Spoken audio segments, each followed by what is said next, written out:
In hindsight, I probably should have muted my microphone while I was doing that. So, I am live. Okay. 7 seconds in, I am live. Okay. In hindsight, I should have probably muted my microphone because I was adjusting my filter. Because I'm going with a new filter pose with my microphone.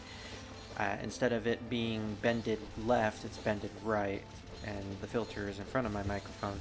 But I've had it bended left for like a total of 3 years at this point, and so it's really hard to adjust it now. And I hope the stream didn't catch me adjusting it. Okay, so I know I'm like 5 hours late. That's a new record. In hindsight, I probably should have changed the time of the stream to something a little more believable. Because 2 p.m. wasn't going to cut it today, because I got distracted by a lot of matters. But we're here today. Again, probably a better idea to just stream tomorrow instead, but I really feel like streaming right now, and I really want to get through Touhou 9, so we're playing this tonight. It's going to be a late night stream, as evident by the fact that I am using my Halloween background, which is the red background right there. Who are you playing against? Oh, it's currently the demo play, so I'm actually not playing whatsoever. You really think I would be playing without my keyboard clacking like that? Also, hello, Green. Sorry, not being antagonistic. It's just funny. Yes, we're doing a late night stream today. Probably not going to last long, but we'll see how long we can take it. I have also adjusted my audio settings since the last time I have played Touhou 9, so this may either be good or bad, depending on how loud I have made the game. But I did a test before I started this. Apparently it sounded fine, and if anything, we can just change the settings in the actual game. Oh, by the way, I don't think I've mentioned this at all throughout my Touhou streams, but I have come across a couple of bugs when it comes to playing the first 3 Windows games. That is Touhou 6, Touhou 7, and Touhou 9. I cannot play them on full screen. Granted, I probably don't want to play them on full screen because it stretches the window like crazy. Can I actually show it off? This may end up killing the software, but let's see if I can actually show this off. Full screen. I am hoping you guys can see this because it is incredibly stretched. I'm actually going to open my stream on my phone to see if it's on there. Now, I would just Alt-Tab, but I fear like maybe that would end up crashing the software. So, I'm looking on a different program. Does it actually show up? Yeah, it actually shows up, but it's not stretched. Why isn't it stretched? Oh, okay, yeah. So I haven't used the full screen in a long while, but basically, it stretches on my end, but it looks completely fine on your guys' end. It looks no worse for wear than what it did earlier. It's just a 4x4 letterbox, basically. But when I have it on full screen, it is incredibly stretched, and it is almost impossible to play the game because I can't judge my movement correctly. So I never play Touhou on full screen anymore. I basically haven't at all since I started the Touhou streams. So every game I have played in window mode, and I've been using the THCrap program to change the scope of the window size. So now it is at, I believe, 1080 or 120 by 720. I have the specific stuff right here. No, that's VBatch. No, don't want to click that. Is it this one? Yes, the width is 1280 and the height is 960. In my opinion, that is the best size to play Touhou. It is fair to the source material, basically. You know, you have the same size as the games originally had when you played them back in the day. And also, I have set all the games to 16-bit because for some reason, whenever I play in 32-bit, there are many stages where the game just straight up crashes. That doesn't fix the crashing issue altogether though, because we did face a crash in Yomu's story last time. And I think if I ever play Reimu in Touhou 7, then it will crash as soon as we get to Letty. So yeah, 16-bit for some reason does help alleviate that issue, but it's still prevalent. Maybe he wants you to pull out the CRT monitor like a boss. Now see, I would, and I do have one of those monitors. No wait, actually we got rid of it, that's right. Oh man. See, I would, if we still had it, but nope, we don't have it anymore. I actually completely forgot you could change the lives in these games. Why would you want 3 lives? Does that affect the story mode? If that affects the story mode, then that might make Iki a lot easier, but we're going to stick to 5 because I am not a masochist. So yes, we are playing through Touhou 9 again. We, I believe, finished Yomu's story last time. Only 4 stories. Wow. Yeah, this is going to be a long game series, isn't it? So for today, we're going to be continuing with Raisin Udongin Inaba, the character from the last game that we played for this Touhoustream series, Touhou 8. I'm so surprised CRT monitors are so incredibly cheap. They are useful but effectively impossible to ever make again. Yeah, because no one ever wants to make those monstrosities that effectively have horrible quality. But yeah, that is a bit surprising. Still helps though. Still helps if you want the original OG experience. Okay, I need to adjust my microphone because I've been playing so much Arcadia lately that I am not used to playing shmups like I normally would. Alright, I think that's good. My keyboard has to be at an exact angle, otherwise my fingers will slip. Alright, Raisin it is. Raisin's judgment. Not quite sure where I should head. Heard there were quite a few kidnappers around. Kidnappers, you say? Forward, forward. Forward, soldier. So the kidnapper was you. It's no fun kidnapping a Bunui. Alright, it's Bunui versus Burb. Mistia. I can't wait to play your game.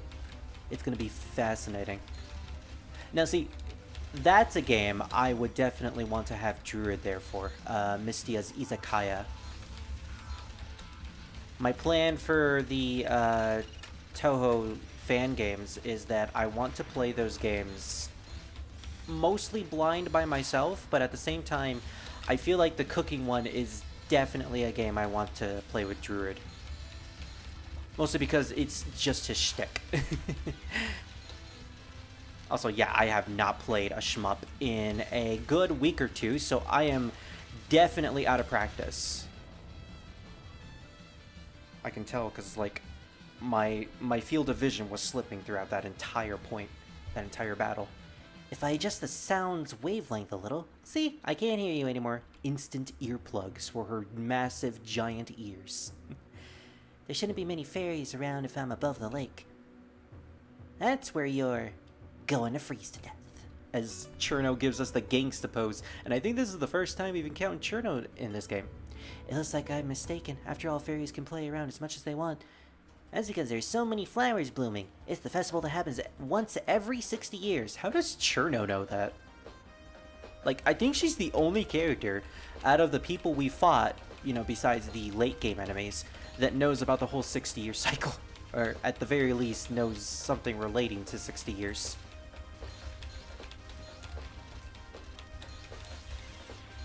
So yeah, Raisin. She's better than most of the other characters in my opinion. She has a straightforward shot. Her charge is a forward bullet that does an area of effect when it meets with something. And her scope is genuinely useful for the shot type she is. An overall decent character compared to her compatriot Tay, which I'm going to regret playing this game once I get to Tay's story. That is one that I am not looking forward to whatsoever. Oh gosh, yeah. The first couple stages is just going to be me adjusting my keyboard all over the place. There's no helping at a fairy's rampage a bit. I don't feel any fear from this incident. It's strange. Strange, isn't it? Oh, looks like somebody joined. Hello. Hello, Druid. I was just referring to you earlier. Really? Yes. What's up? Oh, and Pally is here too. Everyone's here. I posted my winter coat in the general chat. Hey, nice. That's why I went. That's why when you did the thing, that's what I was basing it off of. Yeah.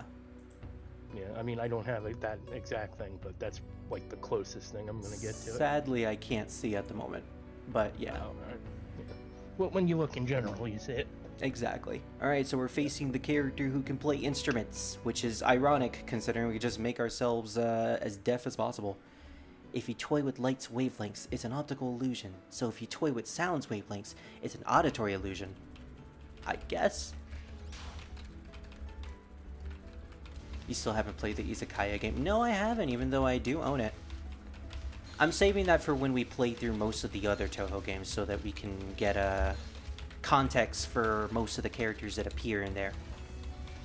Even though I have started Arcadia, and that game pretty much has every single character in the franchise. But I wanted to play the Shin Megami Tensei game. I can't not play it as soon as I get it. It's too irresistible, damn it. The display reacts faster, and the old games need them for the original angle. There are hardcore arcade players that are religious about it. Yeah, I can see why. And to be honest, I tried full screen before I started these streams, and I noticed that I played slightly better with the current screen size that I'm using right now while it's in window mode. But if I switch it to full screen mode, it's not impossible to play, but I can definitely tell I play a lot more sluggish because I can't determine the correct angles for when I move. Boy, she was loud, and here I thought there wouldn't be any fairies above the quiet clouds. Hey, innocents! Everyone is here. First time I've been here. Wonder who that is. Oh, you passed away pretty quickly. I'm not dead. Then you came to die. I have an edited version. The flowers here seem normal. I wonder if that means anything. And then we fight. Is that more accurate almost? Yes, you're correct. Now you're accurate. Thank you. So. Yes, now it's accurate. Yeah. So today we've been busy playing through Gacha Life 2, which is the sequel to Gacha Life 1, and we've just been making our characters on there. By the way. Yeah, I mean, no wonder I didn't know about it. It has a lot more customizable options, but unfortunately it doesn't have everything that the original game had. But it does say most of those options are coming soon. Yeah. I mean, it literally came out yesterday. I mean, what do you expect? True. I mean, I expected a full game with all the stuff that's promised to be in there, but you know, with the current gaming climate, that's not to be expected anymore. With constant day one updates, DLCs that give you mechanics that should have been in the full game, and so on and so forth. Honestly, I should expect what we have right now with the game. Since you're already here, I beat you to see. But turns out there are no deep meanings after all. That means you're an idiot. I'm glad we've established that. Something that we already knew about. Even the bamboo forest is full of flowers. Since you're so intently focused on the flowers, it's safe to assume you're searching around to— oh boy, here we go again. Alright, get ready to have balls in the face. For what? The incident with the flowers? I don't have the slightest idea, you know. But I think I do. Time to murder a Bunui by throwing a bowling ball at her. Let's see how long it'll take for me to get a ball in the face. Hopefully not at all. So, when it comes to Raisin, one thing I don't like about her in this game is the fact that they got rid of her blazer. Because in Touhou 8, she wore the dark blazer, the black blazer over her shirt, and I just felt like that was a really cool design that they just got rid of. Now, granted, I know that's supposed to be her uniform for when she's a Lunarian, a lunar bunny, or a lunar rabbit. I keep calling her a bunny, but she's a rabbit. I guess... Huh. What is the difference between a rabbit and a bunny, now that I think about it? One small. Oh. A bunny is basically the small, like a baby rabbit. So, I guess Raisin would count as a rabbit, and the Earth rabbits are supposed to be bunnies because they're all teeny and, I guess, you know, look like... It's kind of like how old they are. A rabbit's like a full-blown bunny. So, are rabbits considered older than bunnies? Pretty sure at least that's what I've been told by literally everybody.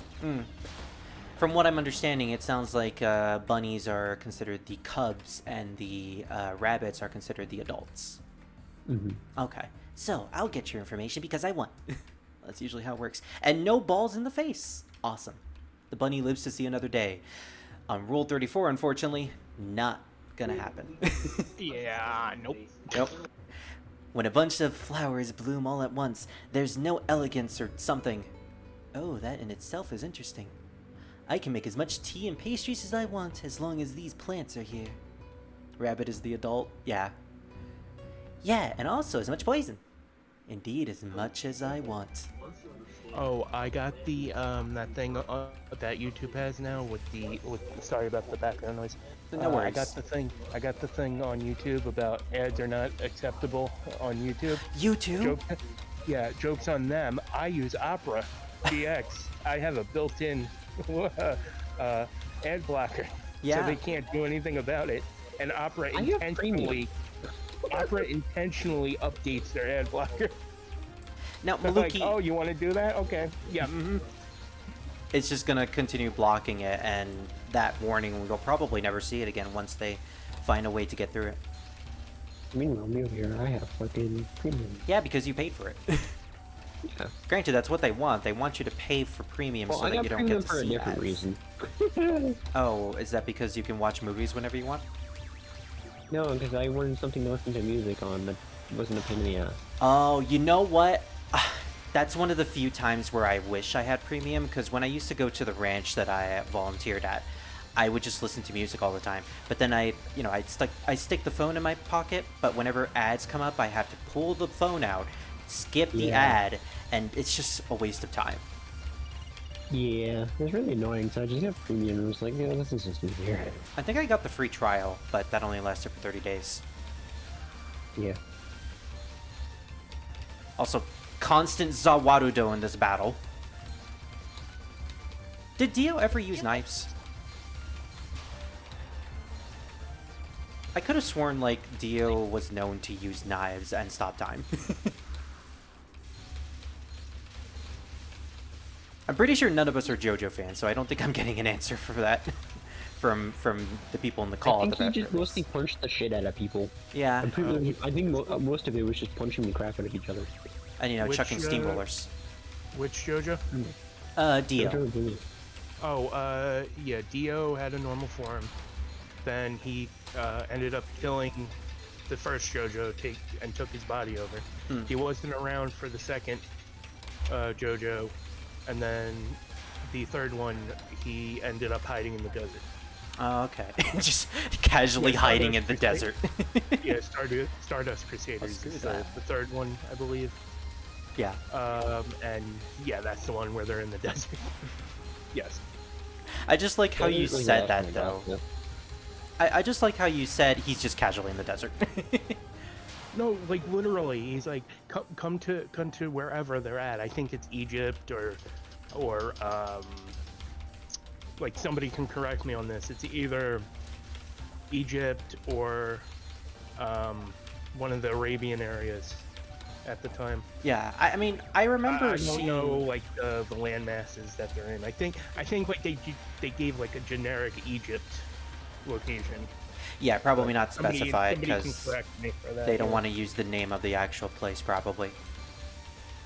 I do know that it does take place in a desert because I've seen the openings at the very least. I may not have watched the anime, but I know the context. The desert was I think the last place I got to. I think. The last place I got to was episode 1. No. Fair enough. You know, after seeing the dog die in episode 1, I kind of didn't want to continue. It actually gets better than that. Oh, I know it gets better than that. Yeah. But, like, I sort of got distracted by other things. Well, no, And now the I'm reason super distracted because I'm into One Piece right now and I still need to get through that entirely. The reason they wanted to show you the dog thing, like the dog getting beat up and then thrown in the, is because they wanted to show you how evil Dio actually is. Like, Oh, yeah. He was raised evil. There we go. Yeah, that's the entire point that they're like There they aren't- were pushing. There the aren't fact many that toxic he's evil. flowers. I don't think that has anything to do with the incident, though. Yeah, because, like, as soon as I saw him kill the dog, I was immediately like, oh, this guy means business. He is not a good person whatsoever, and we're not supposed to root for him. Even though he is, you usually root for the villain because they're interesting, and Dio is definitely interesting. And funny enough, he is bi. Officially? Yes. That's cool. Oh, speaking of poison flowers. So hello, Frozen. How did I not see this coming? Yes, I cannot wait for tomorrow. I will tune in for that 100%. Saki is super obnoxious in this game. Well, yeah, when you have to fight a character who stops your entire screen just to summon a bunch of knives next to you, it does get pretty annoying. Oh, they name drop Cairo. Okay, so it's probably in that general area. Oh, there's a lot that's of... what it is. Thank you Yeah. to whoever said that. Thank you very much. Yeah, because I got the name wrong. Great. I know it's in Egypt. I just wasn't specifically, I didn't know the name specific. So whoever said that, thank you very much. Yeah, I exactly. appreciate that. There's a lot of lilies of the valley growing around here, which is the poisonous flowers. When I get back, I'll tell Master about this. The poisons of the lily of the valley is the mind's poison. Planning to make some poisonous? Although, yes, I am. I'm Medicine. I live here. It's ironic considering she lives in a poisonous area that her name is Medicine. So you're some crazy person who lives in a field full of strong poison. Do you know why poison works so well on the body? Well, you see, the body simply follows the poison's orders. With a small amount, it'll move exactly as the poison wants. But with a large amount, the poison becomes uncontrollable and destroys itself. It's not an exaggeration to say that the body is made of poison. I see. My master knows a lot more about these things, though. Just being alive is a sin. It's because your body is made of poison that people say that. That's why I've obtained pure life. She's talking about obtaining pure life right in front of a Lunarian, who is literally the embodiment of pure life. The irony. Well, she's not a Lunarian anymore, though. So what do you mean by that? I'm beginning to feel worse and worse. I was a doll, thrown away. This is a hill filled with poison. For a doll with a body without poison, poison won't move, won't have any effect. Yep. One of the other annoying battles in this game because of the poison fields that just encumber you throughout the entire screen.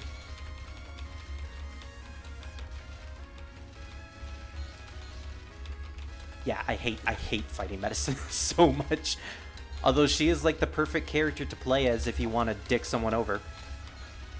Bring her into a tournament, and unless your opponent is really good at being able to dodge while inside of the poisonous fog, you're probably sure in for a win.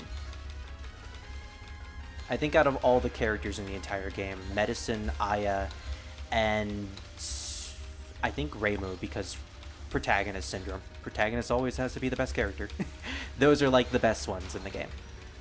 I've heard Yomu is also pretty good because she can just erase bullets, and if you get that ability, if you have an ability to erase bullets, that's a pretty easy shoot 'em up game. Especially if you can capitalize on it. If you could just spam her S1 so many times to just erase everything in front of you. Oh, you were shooting something at me? Not anymore. She's just driving me into a corner. And then Lily shows up.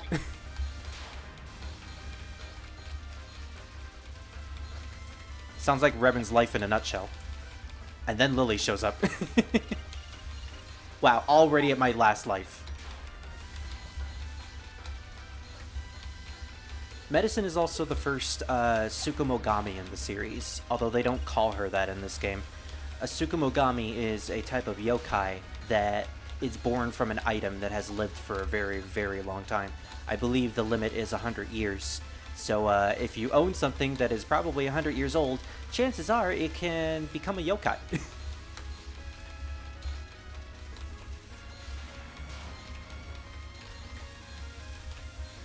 And funnily enough, I think medicine, the body, as in like the human body that she has, is not her actual body. It's, yeah, like I was gonna survive that. Medicine's body, her physical body, is not her actual body. Her real body is the doll that follows her all over the place. Refers to it as Susan, as in the name of the poison. Are you kidding me? I got bombarded by a fairy! Not the first time this has happened in this series. And you know what? Certainly not the last.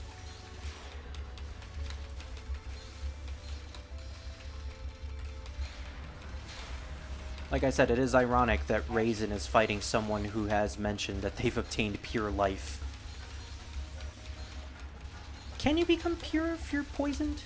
I guess there's a sense of surviving something that is incredibly toxic to you that makes you a lot more tolerant or resistant to the effects of toxicity.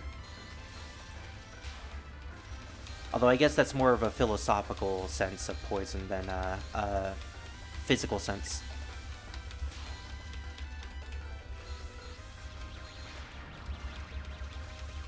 Philosophical poison. The one thing that Lunarians hate, apparently. Anything that is impure, basically. One thing that I am fine with when it comes to medicine is that while the poison fog is really annoying to deal with, her bullet patterns are just huge clumps of really easy to dodge patterns. And I get why Zune did that. It's to make sure that medicine isn't, like, impossible to dodge. In the context of every other character in the game, she probably has the lowest amount of bullets that she fires. And it's all because you're going to deal with the poison more so than dodging. Until Lily shows up. It's always until Lily shows up. I'm on my last life again. There she is. There she goes. Let's get out of here.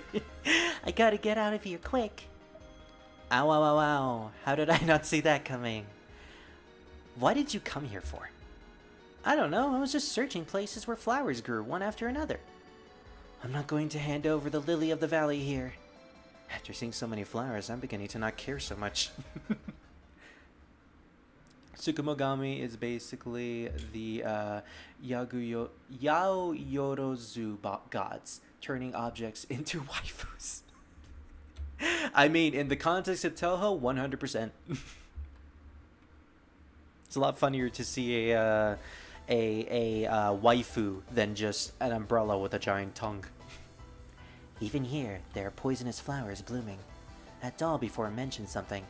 If one's body is poison, then it means poisonous flowers are the body, or something like that. Hey, it's too early for you to die. Was there someone here? I'm the first-class Sanzu River Guide, Kamachi Onizuka.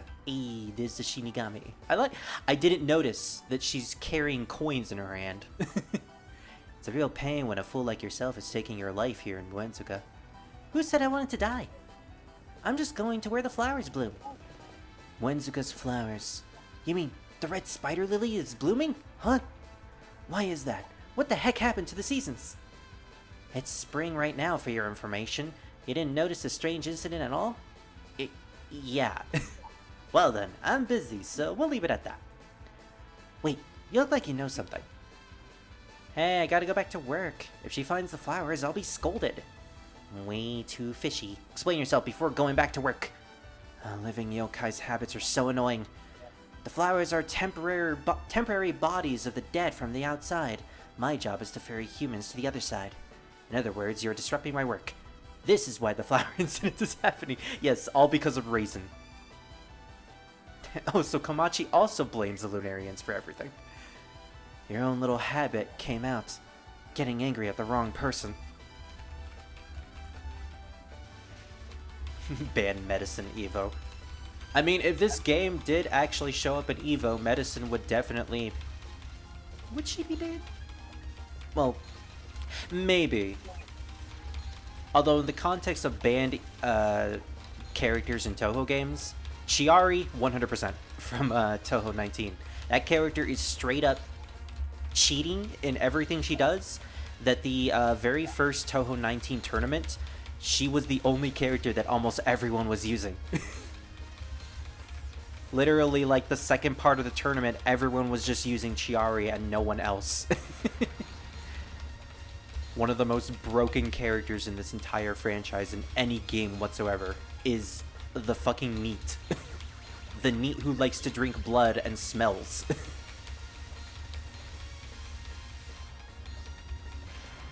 I think she even refers to herself as a hikikomori, which is basically just the word for NEET.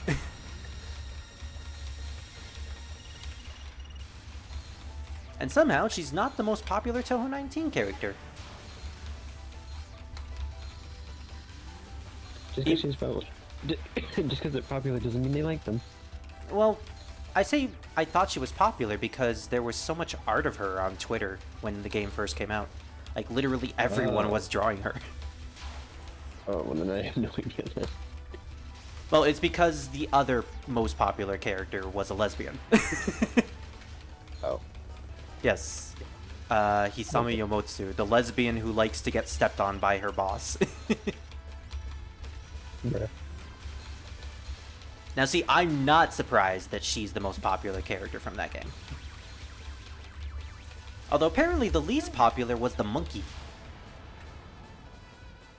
Which I thought would have been at least close to second place, but it just goes to show that memes do not carry characters. No. No, they do not. Unless you're Flandra. Unless you're Flandra, then you get basically carried by memes for your entire existence. Or Alice. Or Sakuya. Or Marissa. Or pretty much everyone from the early Touhou games.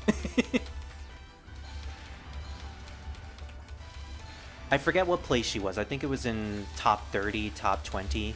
But Kawakuma, the nameless character, because the name Kawakuma isn't actually her name. It's just, it translates to Little Devil. Or is it Big Devil? I don't remember. But anyways, she's a nothing character. She has not gotten any dialogue from any single game, and she's only appeared in one game. But for some reason, because of memes and because people like her design, she is like in the top 30s or top 20s.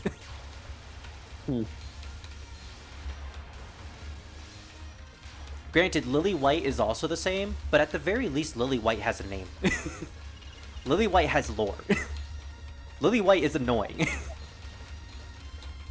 So she's got something going for her. Kawakuma, you got me. And I like Kawakuma. This is coming from someone who actually likes the character. Quote unquote character.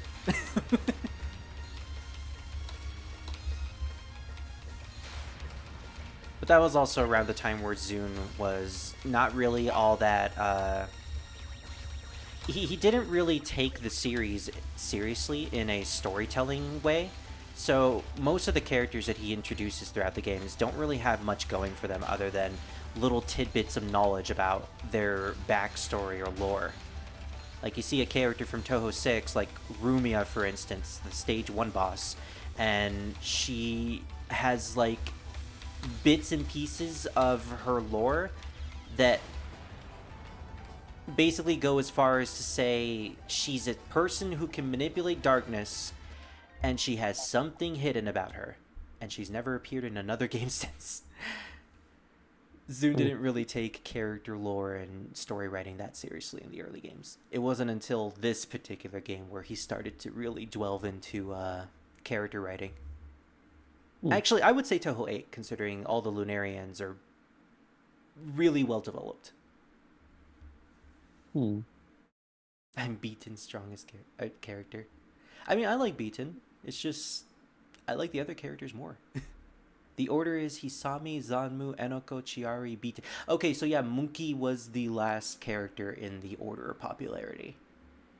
And then you have the Neat, and then you have the Dogu, and then you have the Boss, and then you have the Step on Me Mommy.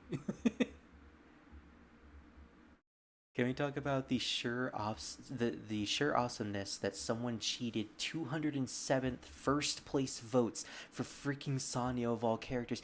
I heard about that. So apparently she was like the least popular character in the last year's poll, that people decided to vote for her so much that she would gain popularity and basically skyrocket in the 2023 poll. So I guess now she's not in last place. Problem is, she's going to end up losing all those votes next year because people are not going to care about that character anymore because she's not in last place. Oof. You say I'm disrupting your work, but something. You're just slacking off, aren't you? Are you slacking off, Kamachi? Yeah.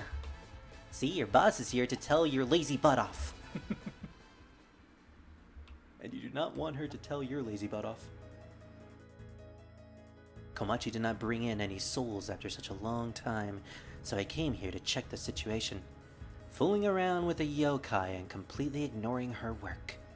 And now all these flowers have bloomed. When I first met Komachi, she seemed like such a more diligent person. Does not fit that outfit. Yeah, you could say that about a lot of faces in this franchise. The artwork is definitely something. So, I know, right? It has its own charm. I am the one who judges sin, the Yama of hell. Maybe it's just the fact that the chest, it makes the chest look so big, like their upper body so big, with their head is just so small. It's also the fact that their head is so round. It's kind of like their head is chibi formed, but the rest of their body is trying to be anatomically accurate. Yeah, it's pretty weird. Yeah. Now, granted, the artwork definitely gets better over time, but it's something else when you look at the early games like this. It's definitely funny. Yeah. I think my favorite is Touhou 6 with Sakuya, where her face is just... it's meme-worthy. In fact, I'm actually going to show it right now. If I can find it, that is.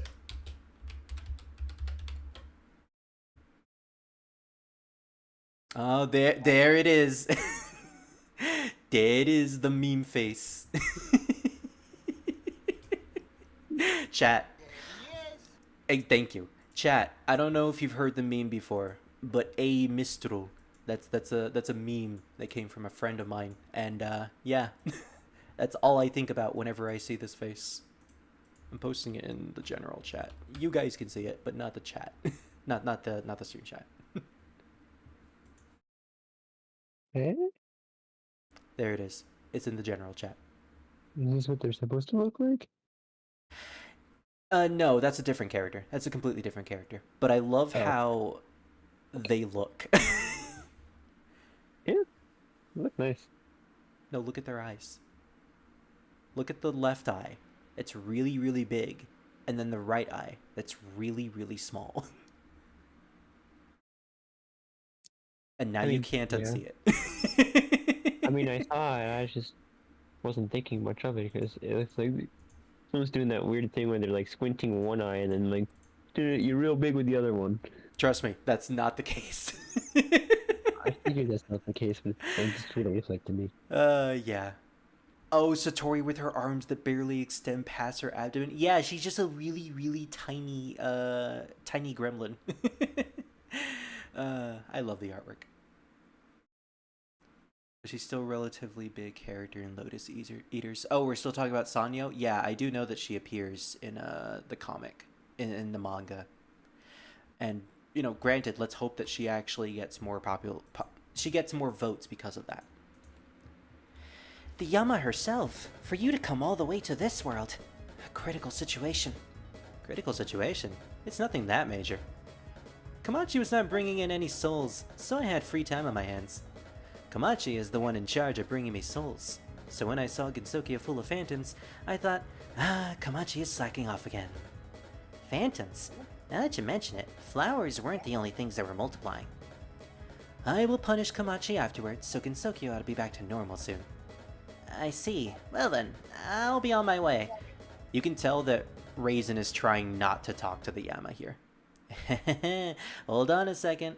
I want to say something to you. Of course the Yama would. What is it? Are you saying that I will be lecturing to no end? I understand. I'll listen to you. The reason why she didn't want to hear the Yama talking is because she knows that she bears a large sin. You bear a large sin. You abandon your allies, leaving them to die, while you are the only one here, living happily. Yes, you are a little bit too selfish. She doesn't even try to hide it. She knows that she did wrong. As it stands, if you pass away without adjusting for your past sins, you will most certainly fall to hell. If I was in charge of judging you, you'd be thrown into hell. Hell, you say? I'm telling you, I'm earnestly trying my best right now. Even if you are trying now, unless you face your past sins, there is absolutely no meaning behind it. Time alone cannot settle a sin. Only after a sin is judged will you be able to settle it. For that purpose, I am here. I don't want to go to hell. There has to be something that can't be done. Reflection alone is not enough, much less regret. Committing a sin isn't such a simple matter as that. A sin cannot be settled but with judgment. However, there is still a way you can prevent going to hell, starting now. For that sake, we will start by judging you here, together with the grudge of the comrades you left on the moon. So I think I mentioned this in Touhou 8, and this is something you only learn if you read the Omake text, and this is like the first indication that you get in the official games. But let's finish my apples and peanut butter. Ooh, apples and peanut butter? Yeah. Okay, I've tried that before. I just it surprised me for a second. Cause like I'm not the type of person who enjoys peanut butter. Let alone anything added to apples. If I'm ever gonna eat apples, it's just normal apples. I'm eating them together for one of those. I need to kill this peanut butter because it's too creamy. Creamy peanut butter. Now see, if I am gonna eat peanut butter, it's creamy. I like creamy peanut butter. It's just that this one is the the types that separate into like oil. Yeah, kill me. So I just really need to finish it, like kill it. Yeah. I can move on to a different peanut butter. I must move on. It's yummy, but doesn't make for good sandwiches. So you might be wondering what I did there. Iki cheats. If I don't die, then her AI is going to be incredibly difficult and unable to die. So I just took the L. I just took the L for my first life. Otherwise, we'd end up being there for 5 minutes. You know, if I survive that long. But yeah, I think I mentioned this in Touhou 8, but Raisin's backstory is that she's a lunar rabbit, who was part of the Lunar War, the first Lunar War in 1969 when Apollo landed on the moon. And yeah, the lore is crazy. So we don't know what the Lunar War was like. We don't know what happened, but what we do know is that lunar rabbits did in fact die. And some of them were Raisin's comrades. So Raisin, being a soldier from the moon, decided to abandon it by stowing upon Apollo's vestige and basically travel back to Earth with them. So she betrayed the moon, she left her allies to be killed, and she's considered a war criminal at that point. Which is why in Touhou 8, the Lunarians were coming after her, and why Eren had to seal up the moon to make sure that they wouldn't get to her. But yeah, the act of leaving all of her comrades behind, it weighs a very big sin on Raisin's mind, to the point where she still thinks about it to this day. And that's why she didn't want to talk to the Enma. Out of all the people that we played so far, she knows who the Enma is. The person who judges in the afterlife and who determines where you end up. And she knows exactly where she's going to end up because of her past actions. Do you know the scars that work right now? Do you know if Scar's at work right now? Yes, actually, I think he is. Damn it. Did you want to do something for him? I already did. I just Oh, you're making something for him, aren't you? in general. I can't see. I know. Oh, that's adorable. You made a gotcha version for him. Yeah. That's so cute. I like that. We're doing for everyone. Yeah. She left everyone to fight against two lone guys who landed on the moon. Okay, that's where I call bullshit. I want to know what the Lunar War actually was. Because knowing the Lunarians in future iterations... Completely unarmed with nothing but a flag. Yeah, and then you have the Lunarians, who have state-of-the-art technology and the ability to summon gods. I find it hard to believe that they would be unable to kill two lone humans. Unless for some reason, in their universe, they went there armed for no fucking reason. Which I highly doubt. I mean, it could be a NASA conspiracy. Maybe everyone just wants to fucking excuse to kill them. Maybe.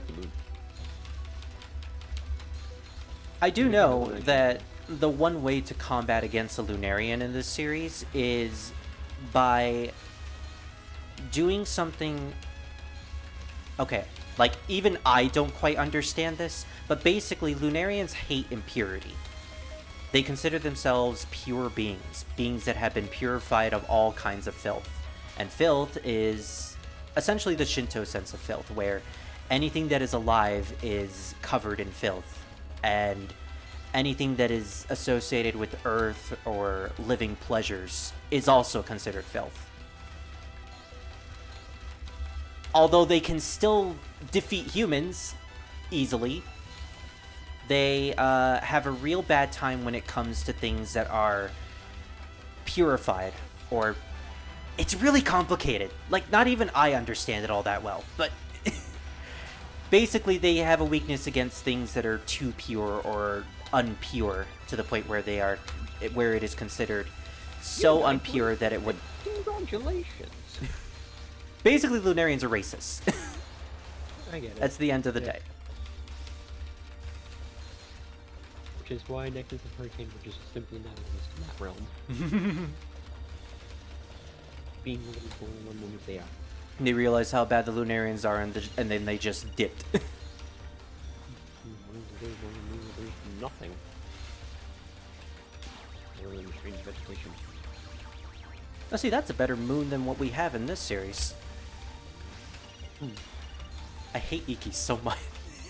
Okay, I like Iki as a character, but I hate her battle so much. Look at this. Look at how impossible this is. Look at all those hot dogs all over the place. Are those orange things? Yeah. Oh, yeah. There's a lot of those. I was not really entirely sure which side I should be looking at, because I know the right side looks like it's cheating. Oh, yeah. Take a look at her sprite on the right side. That's the boss. Just see how much she's dodging. I am the left side. I am the Bunui. Bruh. I can't see, but I'm guessing that she's cheating. Bro, literally just dodged like 80 bullets. Yep. I like how sometimes the boss just ends up going... The boss just ends up going into the patterns.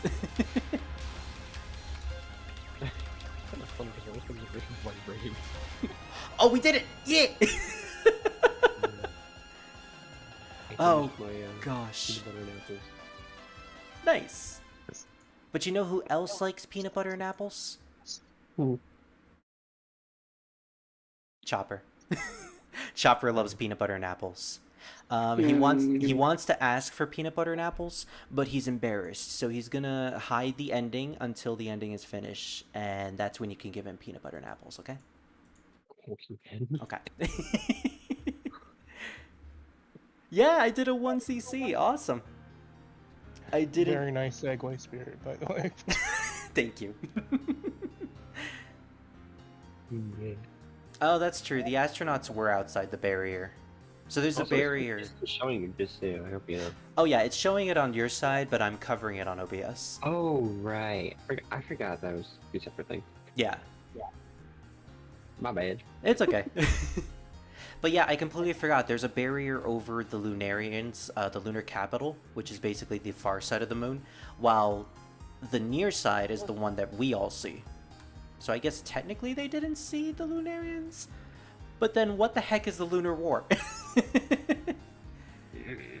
Yeah, I agree, Freak. Maybe it was... Unless the Lunarians were fighting a bunch of human-born diseases. I mean, that probably could be it. Maybe they didn't see the humans themselves because they're just microscopic little creatures. Well, the Lunarians are considered the same size as humans. Oh, well, then I don't know. Maybe they fought human-sized germs, and they all became germaphobes. I mean, they were already germaphobes. So you're probably not that far off. Fair enough. The bamboo flowers that once... The bamboo... Let me start over. The text is really small. The bamboo flowers that once... Oh, I guess I'm not gonna start over. It just talked about bamboo that came every 60 years. That's it. Nice artwork, by the way, of Aaron.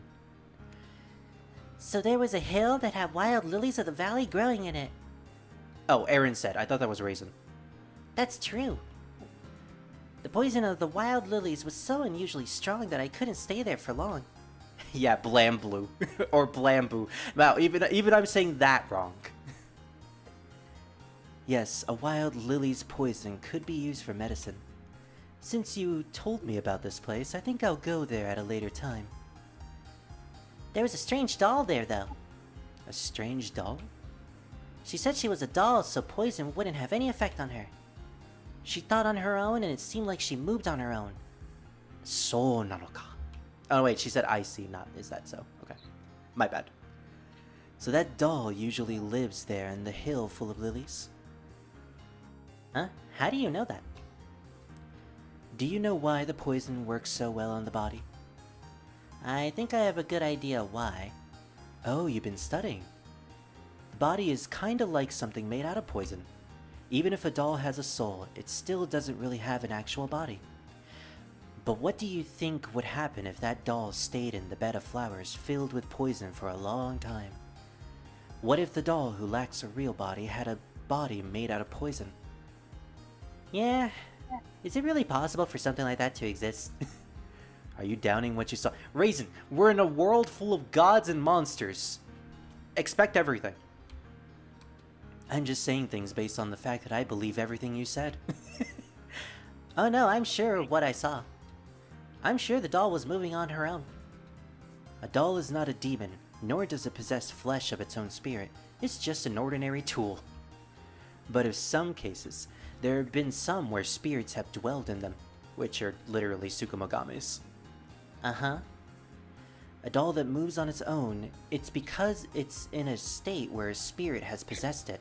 That's why it acts as though it's under a curse like a straw doll. Huh.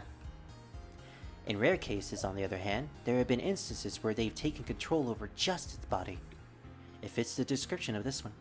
It fits the description of this one. Okay, why did she repeat that? I see. Naturally, if you put a spirit and a body together, a doll can move freely on its own, beyond its limits as a tool. That was the case with the doll you met, right? I'm pretty sure that was it. It's weird how we're talking about dolls a lot in this game, and Alice does not appear at all. You'd think she would be all over medicine. It's probably what the artist at Rule 34 probably said. Oh my lord. I knew it. I think we should definitely go over there when the lilies are blooming. I knew it. Why is she just repeating everything? She's just repeating the entire sentence again. But I don't know how long the flowers will stay in their current condition right now. But I don't know. Okay, this might be a bug. I think this is a bug for Raisin's ending. They're just repeating everything they're saying. I'll help clean up too. Okay, I know showing the endings is wrong, but I have to show this off at least. Look at this. Look at this. Look at how they're just repeating everything. It's weird. I'm still worn out. We should take a break for today. I'm still worn out. We should take a break for today. I'll give you just 5 minutes. 5 minutes shall be plenty. Prepare to go out immediately. I understand. Oh, you didn't repeat that?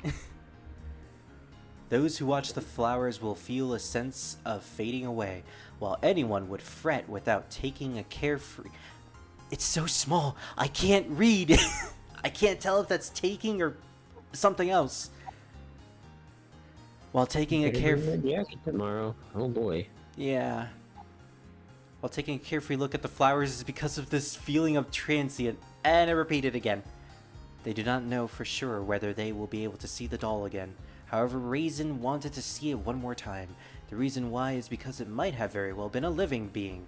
Raisin could learn something from this life free of sin and karma. She could live her life once more while keeping her awareness of her sins. But it's her innocence. Congratulations, ending number 5. Congratulations, ending number 5.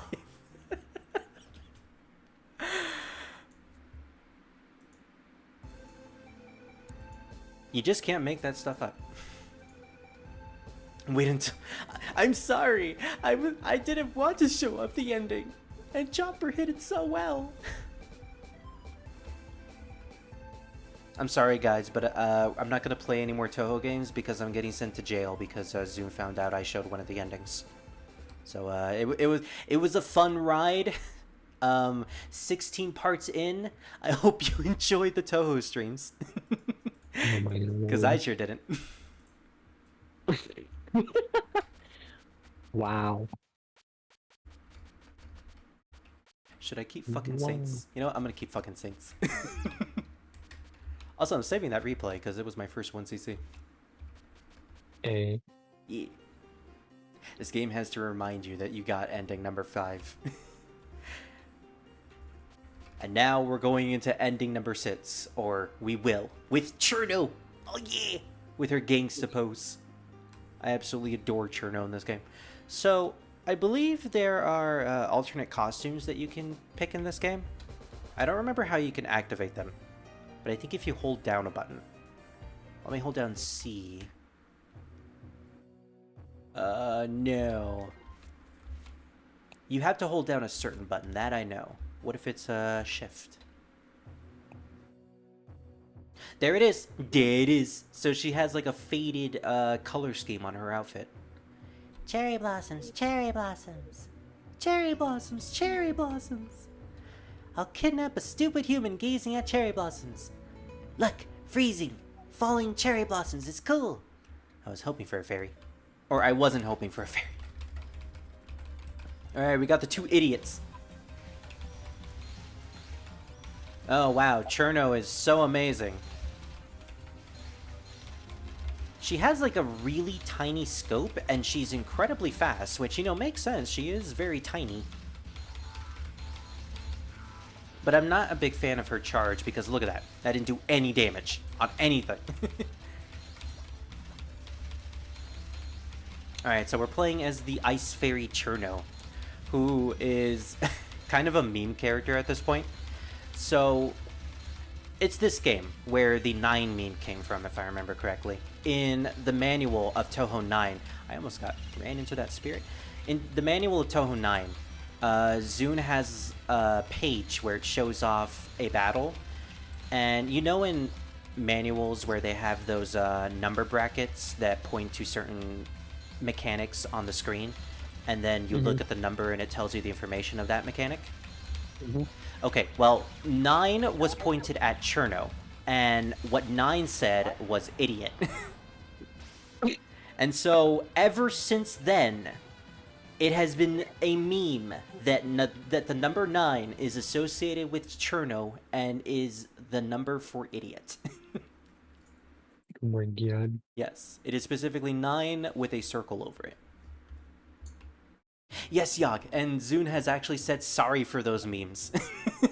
He said sorry that he started it. Because it's so prevalent to this day. At last, here above the skies. A weirdo comes along. I put on my dragon sweater. Hmm? It's cold, therefore I put on my dragon sweater. Ooh, nice. Oh, Which is actually kind of fitting for your game you're playing right now, because it's kind of themed around the same thing. Yeah, speaking of cold. You can't see anything if you're above the clouds. So yeah, Cherno is just a little goober. She's a fairy, and fairies in the Touhou franchise are considered spirits of nature. Or I guess I should say elements of nature. They are born from specific aspects of nature and elements. So that's why we have Cherno, the ice fairy. We have Lily White, the spring fairy. And I think there's a winter fairy. And no, there's a fire fairy and a water fairy as well. Basically, fairies are embodiments of nature itself. Which is why whenever incidences happen in Gensokyo, they usually end up going out of control, the fairies themselves, because they're all hopped up on the residual energy all over the place.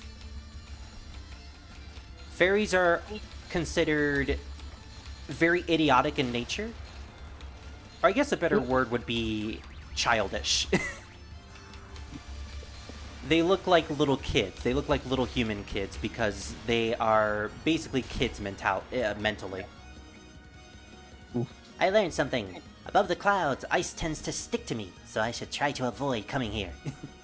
So Cherno's just a big idiot, which, you know, fair because that's the meme. But ice isn't a nature. Hell. Oh, right, there's also a hell fairy. Now that's considered the stronger of the fairies. Just one step out of the lake, and I found so many fun things. Having fun? Playing by yourself. Having fun playing with yourself, does it? What do you want? Don't bother me. You look like you're having fun. Let me mix with you. Marissa. Marissa's just making all sorts of innuendos. Alright. I mean, if any character's gonna make an innuendo, it's probably Marissa. Am I right? Indeed. Hey, I can't help it. I am Daze, and I always will be Daze. You understand. I hope you know that. Thank you. She's more of the embodiment of coldness. I thought that was... Okay, I always thought that was Letty, but then I remembered Letty is not a fairy, she is a winter spirit. So, I guess there's a big distinction there. But yeah, Cherno has the ability to control ice. She's a fairy that is associated with ice and I guess coldness at the same time. The reason why Cherno is considered stronger among the other fairies that we fight throughout the game, because like the enemies that we're fighting right now throughout the screen, those are also considered You fairies. watched one literally walk into that ice spike. I know, right? And I just made a Bruh. dried bamboo flower too. Every time I come to the... Urgent duties, like Jesus. I know, right? Well, to be fair, the early stages are really fast. I don't know my way back. Did you call me? You didn't call me. Ah, I see.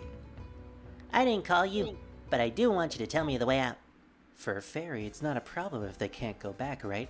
How about getting as lost as you want to? So that's an interesting tidbit there. She said that it doesn't matter if we're lost or not, we'll always go back the way we came. So another really fun thing about fairies in this franchise is they are essentially immortal in the sense where whenever a fairy dies, as in they go poof, like all the fairies that we're killing right now, we're not actually killing them. Well, we are, but because they are elements of nature themselves, they will always basically respawn.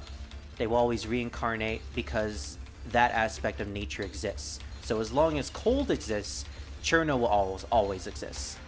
As long as nature exists, all of these random fairies that we kill and shoot all over the place, all they can do is just respawn. So essentially, we're not really killing anyone. Fair enough. And that is why, you know, no matter what they do, you know, the fairies can blow themselves up, Cherno can get lost in the bamboo forest of the lost. They can just die and then respawn wherever they want. No, I want to go home before it gets dark. You look like you know the road, so take me back to the lake. How about no?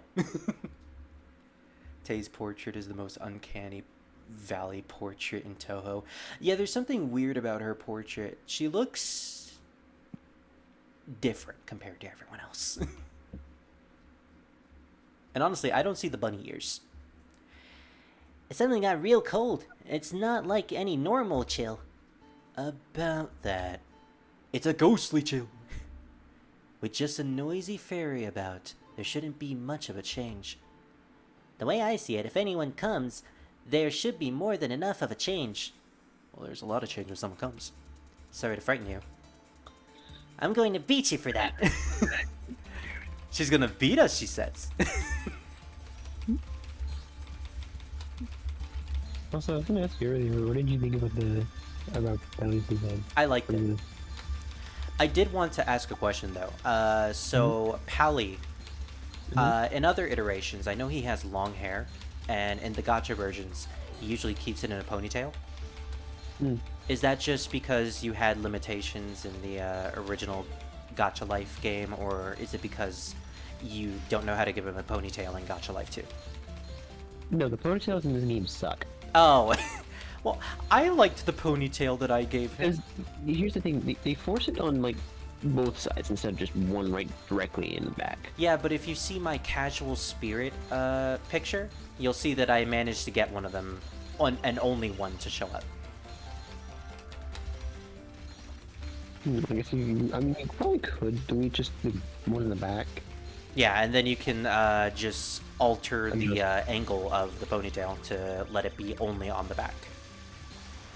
That's what I did.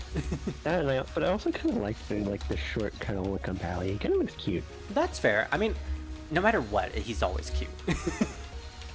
Oh, I completely forgot about the effect that Cherno has. Whenever she does her level 2 to 4, she freezes all the bullets on her side of the screen, and then they go in random directions. Also, yeah, Pally's hair actually isn't long. He just puts it in a ponytail sometimes in the back, because his hair is just long enough to do that. Okay. Because his ponytail isn't very long. Yeah. Alright, that's good to know for later when I eventually draw him.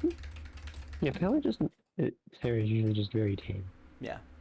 He look, Cherno spazzing out. I like how I can just do that. Oh, she's at the Misty Lake again. We're not leaving our lake. Even if I wander around here, nothing much changes. Oh. There she is. There's a fairy that doesn't really fit with the flowers here. What flowers? This is a lake. There are no flowers. Are they at the bottom of the lake? Although that could probably be what coral is. Flowers are weak to the cold is all, but I'm not even sure if the flowers now are weak at all. I ripped a flower or two into pieces. You madman! Although considering the flowers currently are being possessed by human spirits from the outside world, I guess she technically did murder people by doing that. Oh. Ah, mass murder. Something that I was also really happy about with the different design thing was the fact that I actually have a better tail and wing for Pally. Oh, true. I took a gander at some of the wings, and there's a lot of different designs for them. Yeah, there's a lot of them, and I like that. Also, there's a lot better tail variants for dragons if you wanted to do that too. Oh, true. In Gacha Life 1, there was just, do you want to look like a dog? Do you want to look like a cat? Or do you want to look like a basic scaly? Yeah, pretty much. Also, hello, Sample. I saw your message. Hello. Sorry I didn't respond. I was in the middle of killing a ghost. I'm sorry, half ghost, half human. Don't ask how that works. I'm pretty sure Yomu doesn't even know how it works. Half ghost, half human, all baked. Oh no, it's half baked. 25% human, 25% ghost, 25% baked, 25% hot gas. One thing I have also noticed is this thing is, it's not horizontal, it's vertical this time. Oh, you mean the game? The or... game. Oh, yeah. Which is a little weird. It is. But I kind of got used to it. you can basically turn your phone around to let it be portrait mode. But everything ends up being super small, so it's not really all that recommended. Mine does not do that. Oh, it might just be my phone then. Are you using your phone or are you using an emulator? My phone. Oh, okay. I wonder how it would work on an emulator, like BlueStacks. Considering it just came out, probably not that well. Oh.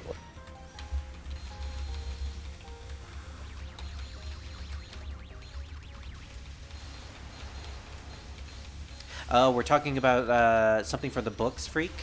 I'll look at that right after I finish Raisin. Right after I finish this delicious Raisin. Which is also what the people on Rule 34 probably said.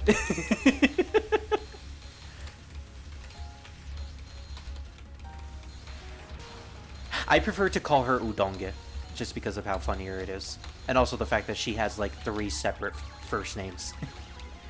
Udonge just sounds funnier than Raisin. I'm the best! Since I don't feel like losing out to anyone, I think it's about time I expand my area of activity. Oh, you're gonna regret that.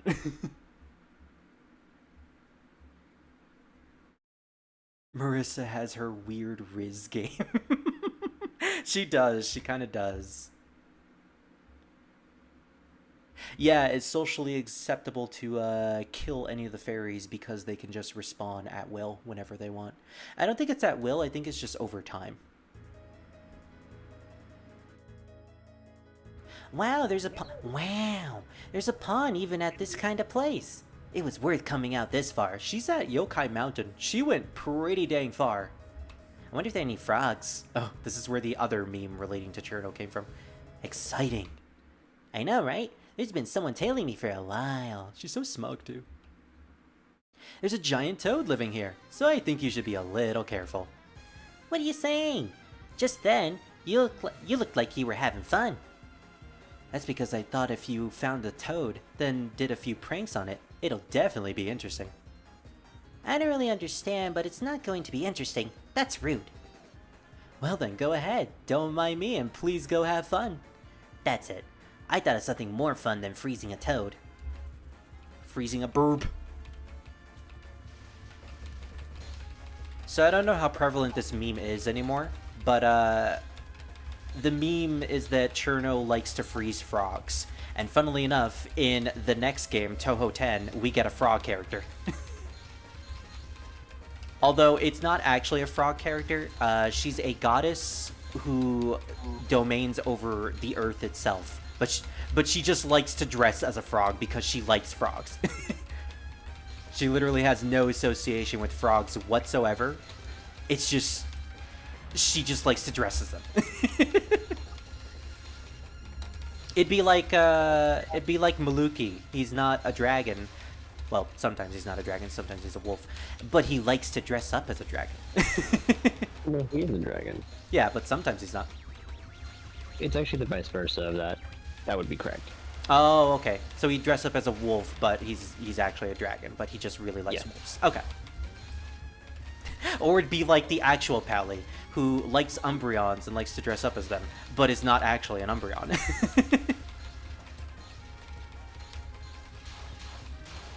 Now see, you get that reference, no one else will.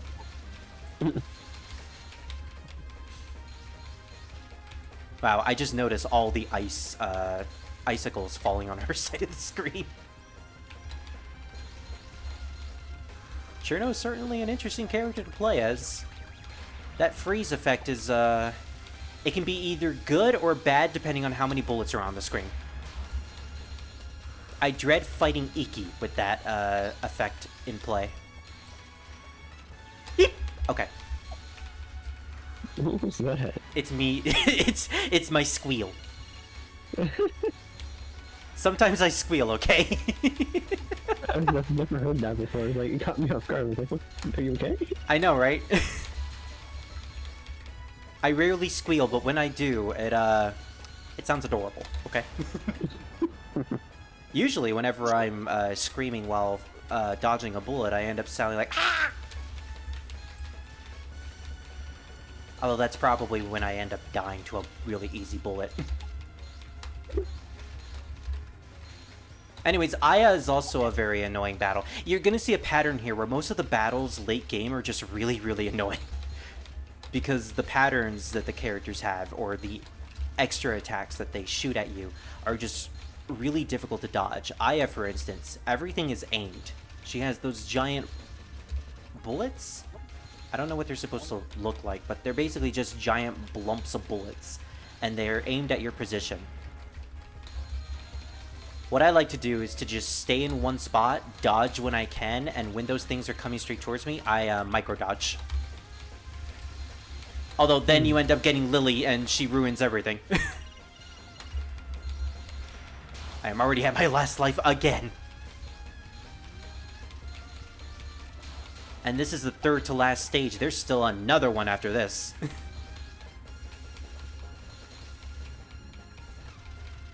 So you may be wondering, for those who don't really know about this game, this looks kind of impossible to dodge. Well, yeah, it is. Sometimes. One thing to remember is that the tiny pellet bullets that are completely white, those can be erased if you kill something next to them. So I kill some of these spirits next to the bullets and they just disappear. It makes things a little easier. But you still have to dodge everything else that's colored. Lily gotta let you know that it's spring. But it's not spring. Is it spring? I thought it was summer. I guess it is supposed to be spring. This game probably takes place a year after Touhou 7.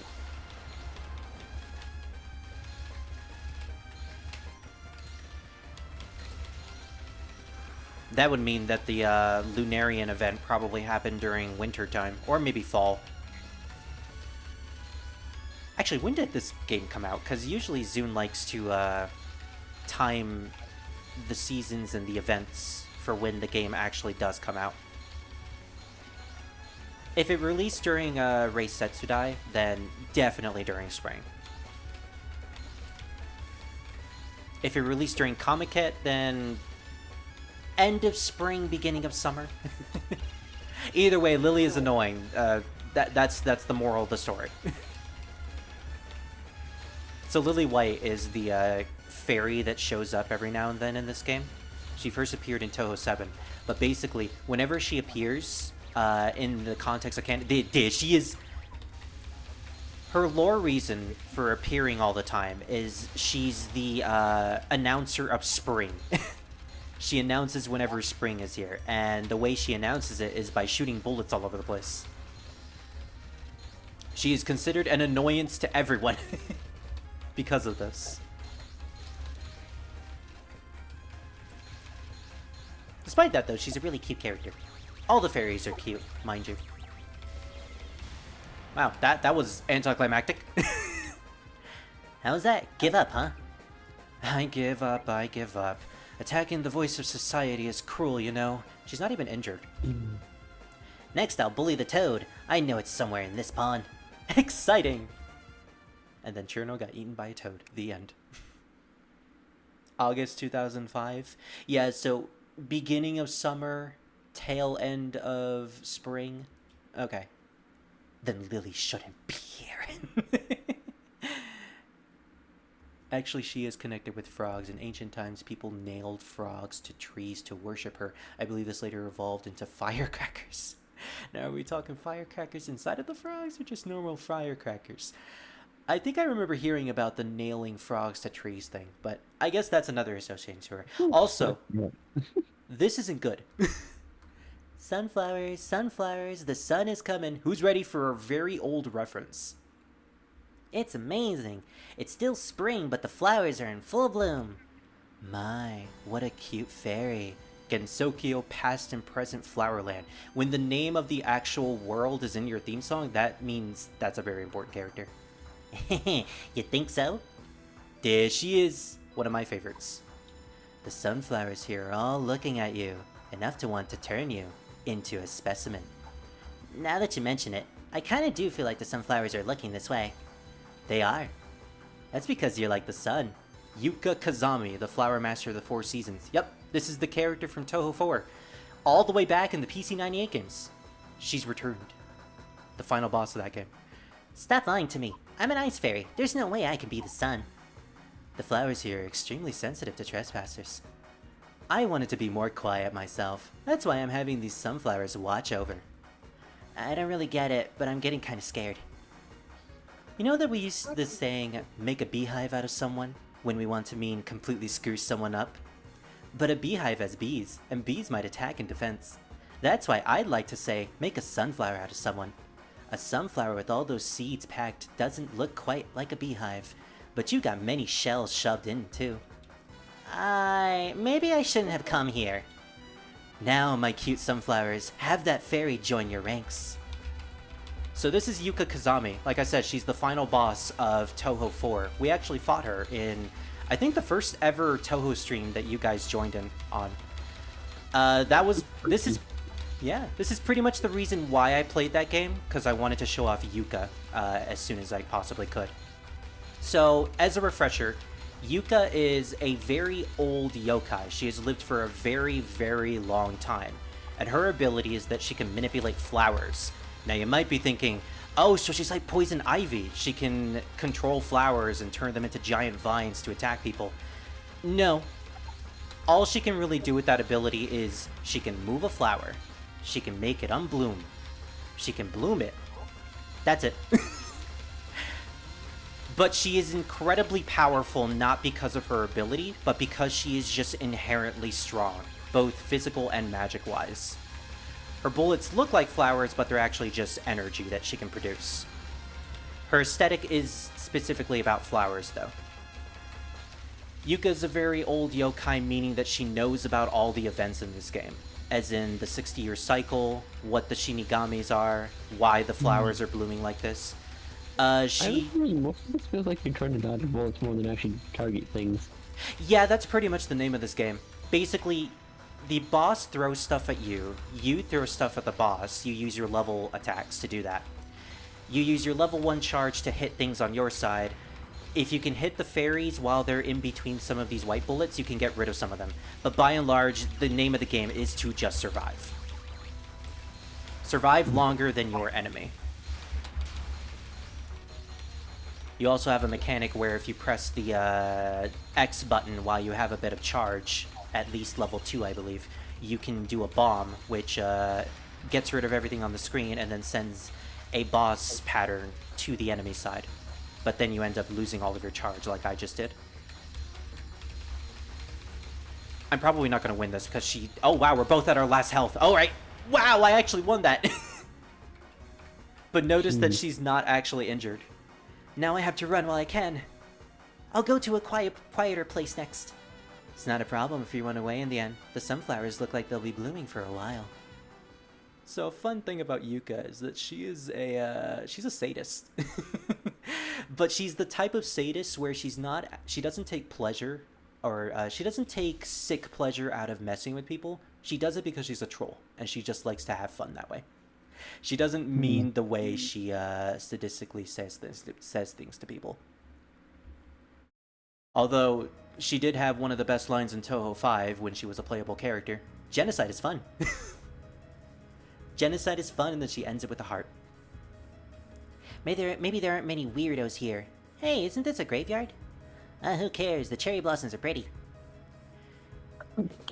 It is rare. Oh no. It is rare for... Sparrow's an Xbox IP now. What? Yeah. Yes. Okay, you have to tell me this.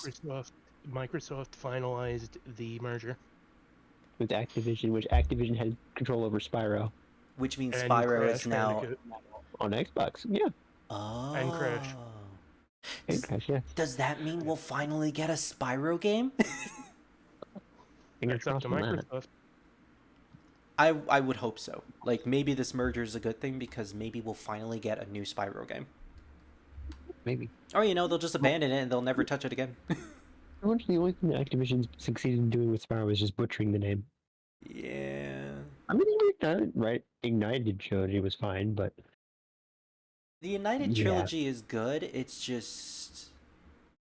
It's honestly really just a remake of the old games. Yeah, That's they all it is. basically did the same thing with Crash 2, although with Crash 2, no, with all three Crash games. But the difference with Crash and Spyro is that after they did the remasters or remakes, Crash ended up getting another game, which was Crash 4. Spyro didn't. Spyro didn't get anything after the Reignited trilogy.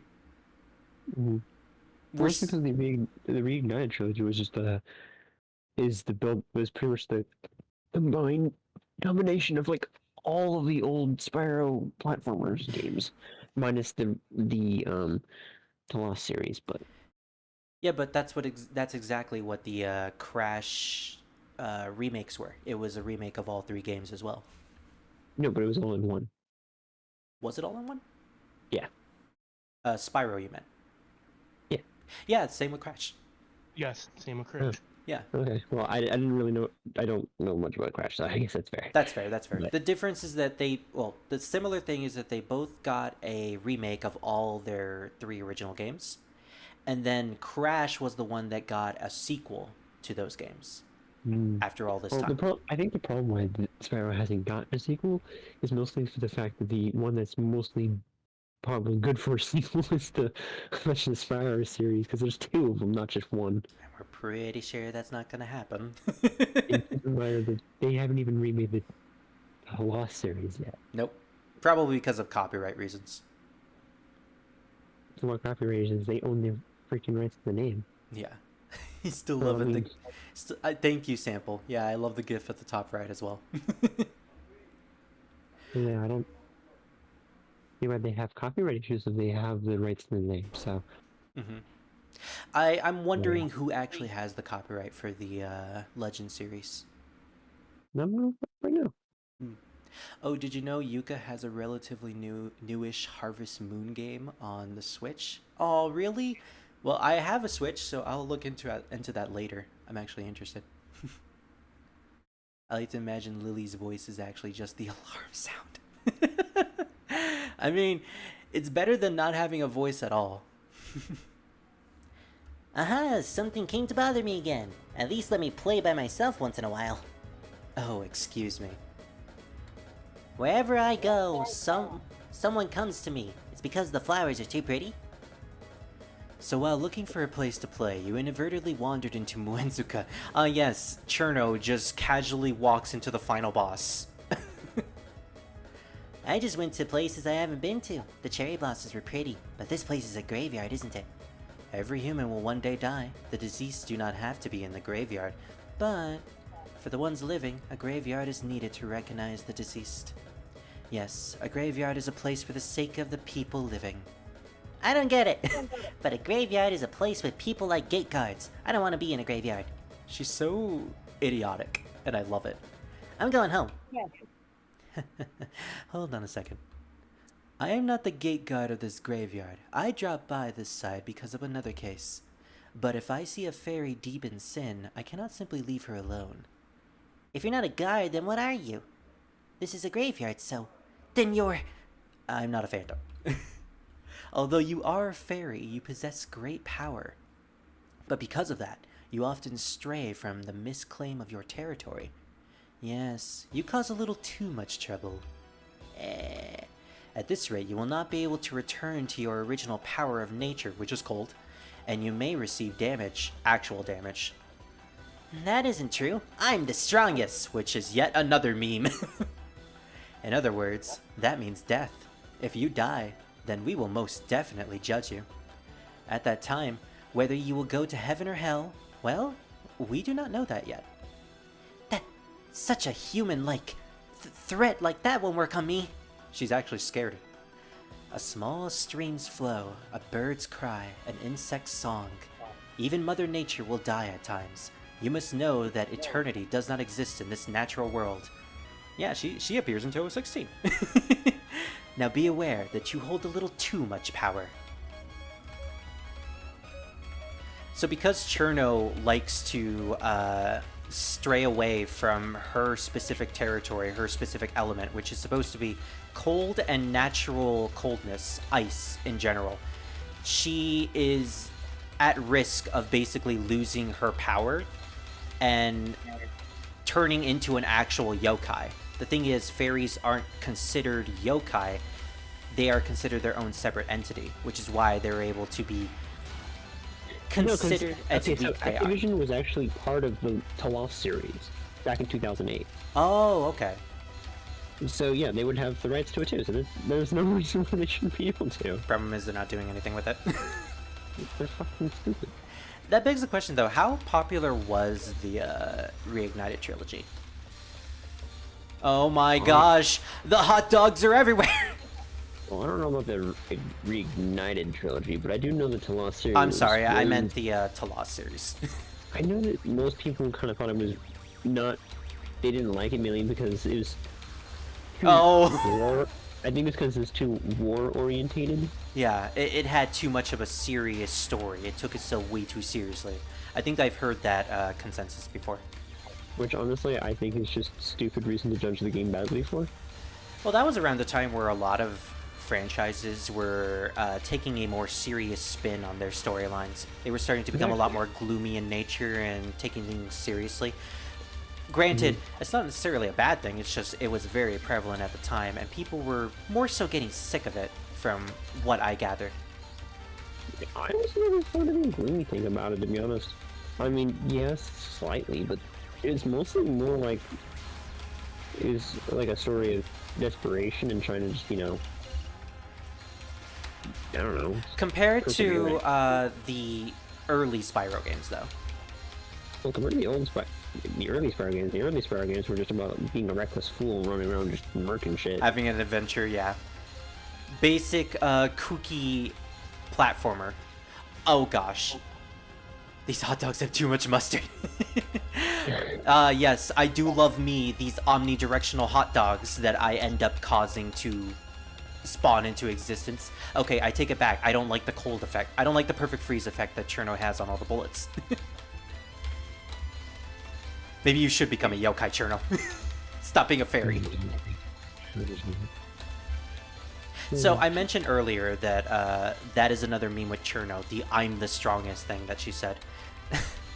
So one of the most popular things about Cherno is that she likes to state in fanon that she is the strongest. And it even became so prevalent in fanon that it ended up becoming a canon thing. She considers herself the strongest fairy in existence, or just the strongest person in general. To the point where in Touhou 16... Imagine going psychedelic and shit like that, I feel like I'm having a honestly. Oh, just... Even I'm really not. Just you wait until you see the patterns in later games. Straight up a spiral in the middle of the screen. It just hurts my eyes to look at. Yeah. If you have issues with vision or epilepsy, Touhou probably isn't the series for you. No, it's just... But after a while, everything just kind of blurs together. I'm just like, in a good way or in a bad way? No, it's like there's just so much going on that everything just becomes a blur. I'm just like, I can't read what's going on the screen. Ah, okay. I get that, yeah. My best advice is to look at the screen as if you were actually playing.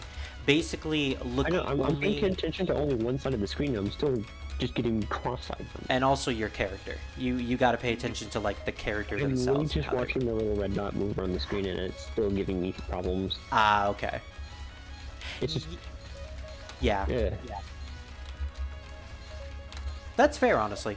And not a lot of people can really, you know, play these games all that well. It takes a while to get used to it.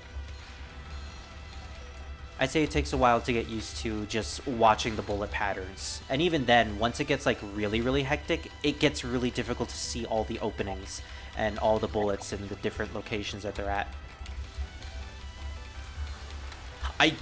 Why? Why do I keep freezing the hot dogs? I don't want to save them.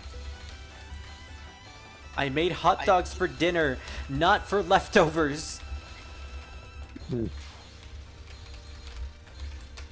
At least the music is good.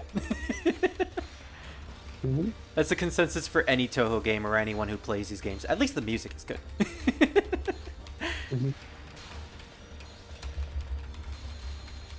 But yeah, something to know about fairies while we're still on the subject. Fairies are considered weaker than yokai. Cherno herself is strong compared to other fairies, but when you compare her to yokai or humans, she is very much weaker than them. But she's actually so strong, and she's becoming so stronger as the series continues, that she's starting to lean on the line between fairies and yokai. She's this close to becoming an actual yokai. But at that point, when she actually becomes a yokai, she loses the ability to reincarnate because she's no longer a part of nature itself. She will no longer become a fairy at that point. Granted, it hasn't happened yet, but she's become very close to that point in multiple different games. I think it's Touhou 16 where she's at her strongest, where she gains some unknown power due to the big baddie of that game. And because of this, she can survive strong heat and essentially goes on a rampage throughout Gensokyo to conquer it. Granted, she's still not as strong as any of the other characters, but she definitely got a huge power boost in that game.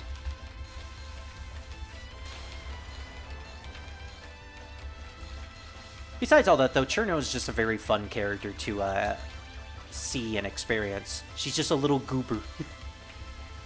She's a funny goober who just likes to be comical and silly. She says she's the strongest all the time. She's silly. I said silly twice, but that's just how silly she is.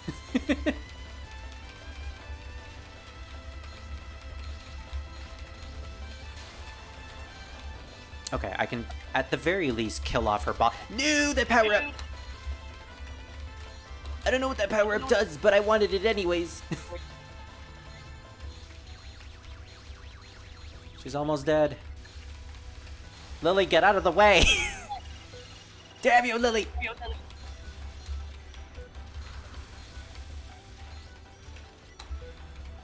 I'm dreading using my level 2 or level 3 because of the perfect freeze.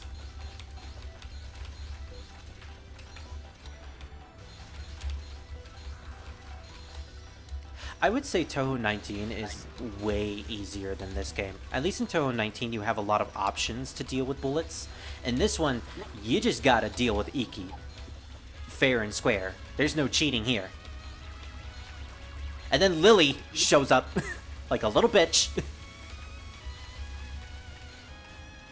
I know it's spring, Lily, but I do not care. I am pro winter. You know who else is pro winter though? Chopper. Chopper is pro winter. But it's spring right now, so he's going to hide the ending because he doesn't want anyone to look at spring. He's actually very conceited. He wants everyone to enjoy winter, but not spring. I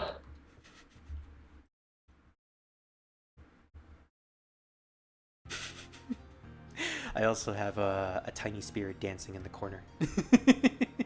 On top of Chopper. If you want to see it. Oh, you guys mentioned Lyric Alive? Yeah, I love that channel. She's she adds lyrics to all the Touhou songs that are associated with the character, and she does a phenomenal job doing that. Also, Skylanders was just a curse. How long have you been holding that in? Well, honestly, since After Giants came out. I mean, I've never been interested in Skyrim. The first two games were fun. They were actually fun and entertaining. Yeah. Everything after that was just fuck off. Fair. To be honest, I just never really enjoyed it. I never liked the element of you need to purchase a toy in order to get more content. I hated that part. I actually like the game by itself. Yeah. It's ironic though because I like. Fun. It's ironic though because I like gacha games. That's different. In gacha games, you can there's usually some way of getting the characters, whereas this one you actually have to go IRL and get this little figure that fucking breaks or something. Yeah, I mean fair.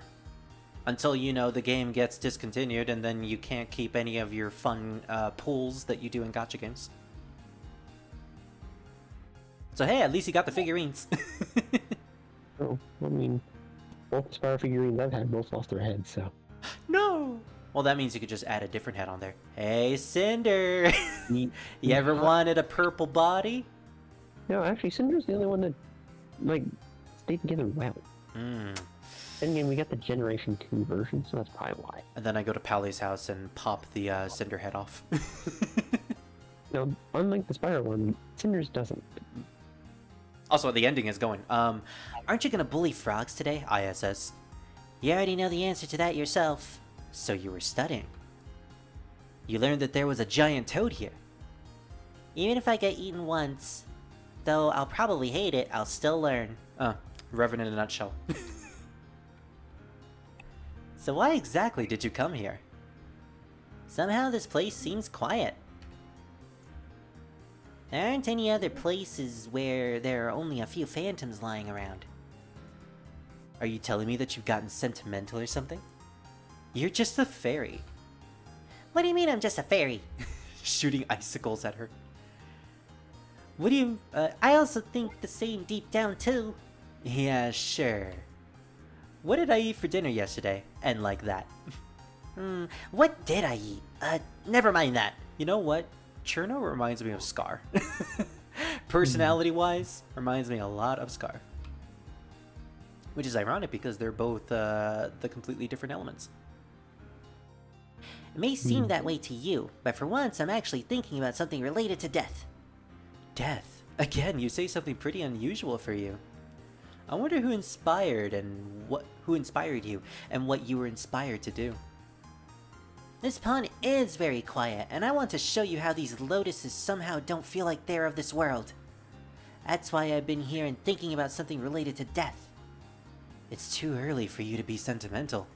After all, the flowers are still blooming on. If you're this sentimental now, it'd be terrible once the petals fall, you know? You'll feel so bad that you'll want to hang yourself. You're right. Ouch.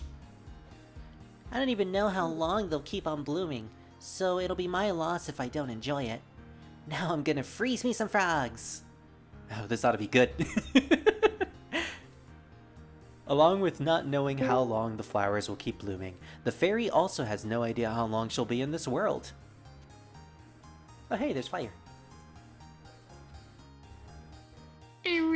Hello, fire. We are streaming right now. Greetings. Greetings, yes. I'm gonna go eat. So Alright. I'll be back later. You enjoy yourself. If the flowers feel they want to bloom as much as they like, then it would be best if the fairies enjoy it as much as she likes. What exactly a natural death is like, for once, was one thing she could not understand. That is, oh hey, Scar's there too. It resounded as if though the natural destruction of a human was much different and shorter than she thought. When humans die, they become split up based on their own sins and go to a place like hell or heaven. Depending on the circumstances, some may be able to be reborn. But rather, what would happen to a fairy if she were dropped into hell? She imagined something scary, so she stopped thinking right there. And she never thought again. Boom! And that's how Cherno and Aya came to be. Oh, that's how the Cherno and Aya ship came to be. Yeah. It's just a simple interaction, but then everyone ships those two characters together at that point.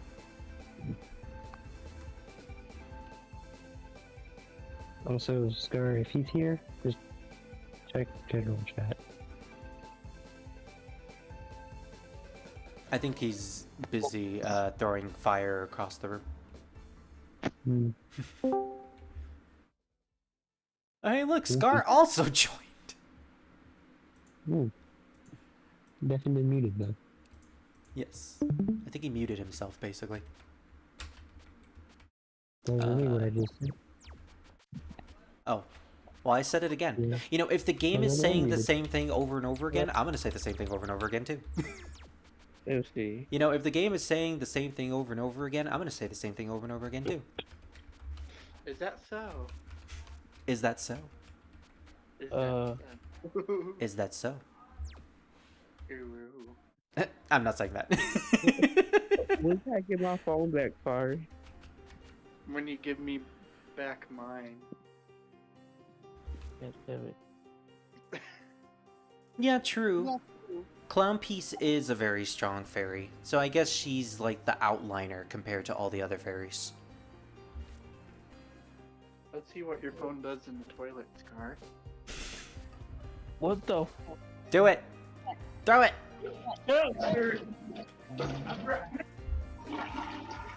Wow, she actually did it. And thus, nothing of value was lost. Sorry. Speaking of nothing of value was lost, we're going with the poltergeist. So nanoka. I was almost going to say that. Alright, I'll start off my solo performance by heading to the Scarlet People's Mansion. The Scarlet People. What's going on? You're so loud in the morning. But I haven't even started my performance yet. You're loud enough just by being here, and now you're saying you'll perform? Get out of here. Oh, I love that. We have a keyboard.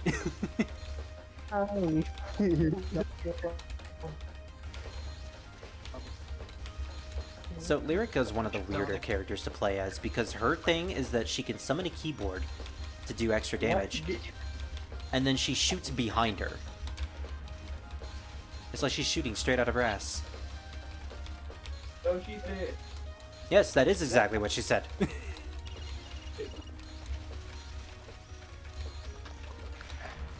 Oh wow, she is literally already dead.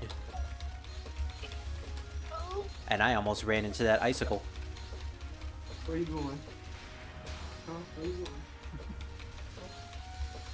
Not just a strong fairy, strong. She's the sole embodiment of the nature of hell. That's freaking... Yes, when you come from hell and you're a fairy, you're the living embodiment of the nature there. And the only nature within hell is hell itself. That means she's the only person who can tap into that element. Similar to Cherno, I guess, but I'm going to assume that there are other fairies that are similar to her. I'm about to go. I gotta get ready for work. Oof. Did you manage to see what Maluki made for you? I did. Hey. Did I? Oh wait, well technically, yeah. Oh I jeez. take fire technically. Well, oh, fire. Got a fire count. Hey, fire's out of breath right now. Remember that we're streaming. What? Oh wait. Also, just noticed she's shooting musical notes at everyone. I noticed that on your last playthrough. Oh. Well, to be fair, I don't look at the boss's side. I mean, I just quickly glanced on this thing. I mean, fair. Also, before we end it today, I'm gonna show off what these characters look like when they're doing a lunatic playthrough. Because if you think the boss is moving all jittery all over the place is weird in this mode, oh, you haven't seen Lunatic yet. Y'all have a good one. Thank you, damn man. Yeah, no worries, Scar. That's all. You see, I perform without using my hands. In a battle of endurance, I'm probably stronger, right? Let's please not talk about who's the strongest after we did the Cherno playthrough. No, she said, "Raw hands too." Ooh, she must be perfect. Also, I should probably head to bed because I do have work tomorrow. Oh, that's true. Yeah, you should go to bed, and then I will wrap you up with a dragon blanket. And then I'll throw you out. Hey, fire. Yet another one becomes lost. See you guys later. See you guys. Sleep well. Alrighty, See you you two later. Malookers. Bye. Bye. Do you want to go Burger King last night? If you want to fly up, you can't get there. When you fly into the mist in this bamboo thicket, I wonder what kind of monsters you meet, I'm assuming kind of- none, because you can't go through the leaves up there. Who's gonna be lying? Fly up through the bamboo kit. Who wrote the damn line? Dorks. Dorks everywhere. That's who named it. I'm not a boat. Well, you are now. It's canon. You're considered a boat now. And I'm a dragon. Neat lyrica fact, her piano can sample sounds like any digital piano. Which I think what she's doing here. Oh, okay. So it's literally just a Yamaha keyboard that she has. Anyway, Which is weird because she's a very old poltergeist, so I would assume she's using a very old keyboard. You were saying, Scar? I'll talk to you later. I gotta go to the instantly. Alrighty. I hope you have a good day at work. Or good night at work, technically. I hope so too. Maybe it's better if I don't escape above. There he goes. Well, now it's just you and me, Drew. While you're eating, I understand you're still eating. It's more like fairy scenery on the ground rather than flower scenery. What's wrong? Lost in a place like this by yourself? You're not with your sisters today? I'm not lost or anything. The way back to the sky is right above. Flowering Nights. Love this song. I can't tell whether I like the this version of the song, which is the original, the Scarlet Weather Rhapsody version, which has amazing violins, or the fan favorite remix, Night of Nights. Although, to be fair, all of them are fantastic. What isn't fantastic is facing off against Sakuya herself, because these knives are really, really annoying. But yeah, Lyrica, I think I mentioned this previously, but Lyrica is a poltergeist who I don't necessarily know the ability of, but one interesting fact that I do know is related to her sisters. So basically all the poltergeist sisters, all the Prison River sisters technically, I actually assumed their last name was Poltergeist for a second there, but no, the Prison River sisters. All of their, wow, she died really fast. I at least know way back to the sky. That's the fastest Sakuya battle I have ever had in this game. Wow. That surprised even me. It's easy to get lost around here. Ah, perfect timing. Was the Entei around here, does it? Are you asking me the way? I'm lost, you know. I see. If I don't attack you, won't tell me. Does it? Oh, Marissa, never change. But yeah, a factoid about the Prison River sisters is Lyrica is like the mediator between the two, because Merlin, the trumpeter, has the ability to, I think, inflict insanity with her sound. It's some form of insanity. I think it's a hyperactive insanity. While Lunasa, with her violin, imparts negative emotions, depression, sorrow, misery. And the reason why they don't do solo performances, or specifically those two don't do solo performances, is because their music is so potent that they cause whoever listens to their individual instruments to go insane because they're just that powerful. Lyrica, I don't exactly remember her ability, but she is like a mediator between the two. As long as she's there to play with them, their potent elements of sorrow and energeticness are counteracted thanks to Lyrica. So it's neat. It's like they all have to play together or none of them play together. Except for Lyrica. She can technically do a solo performance all on her own, which is why she's the only Prison River in this game. We shall wait and see about that, though. If I keep flying around, I'll eventually make it. Depression and ecstasy. Okay, that makes more sense. It's a lot more chaotic on the ground than I thought. Huh, alone today? But I don't think we've asked for any performances today. Since you came back from the world of the living, that means you've seen the state of the flowers there.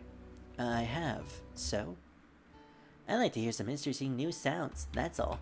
So slash me all away, Yomu. So Yomu slashes all the time. Does that mean she's does that mean she's the main pick when it comes to slash ships? Oh gosh. I felt wrong saying that, but someone had to make the joke.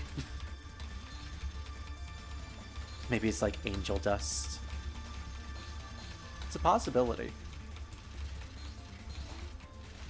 My favorite iteration of Night of Nights is when accompanied by that funny STM animation. Specifically, oh, is that the one where Sakuya chases after Mei-Ling throughout the Scarlet Devil Mansion, and then it just devolves to Sakuya chasing after everyone in the Scarlet Devil Mansion, including Raymond Marissa? Because, like, yeah, that's honestly my favorite as well. Gosh, Night of Nights was such a popular song back in the day that it was basically the Megalovania of Touhou. Like, even more so than Bad Apple. Bad Apple is like the song that everyone knows about that's really good. Night of Nights, however, is the song that everyone memed. Also, Owen was her. Owen was her. But that was more of a different kind of meme. Everyone mostly knew about you and Owen thanks to Ronald Insanity.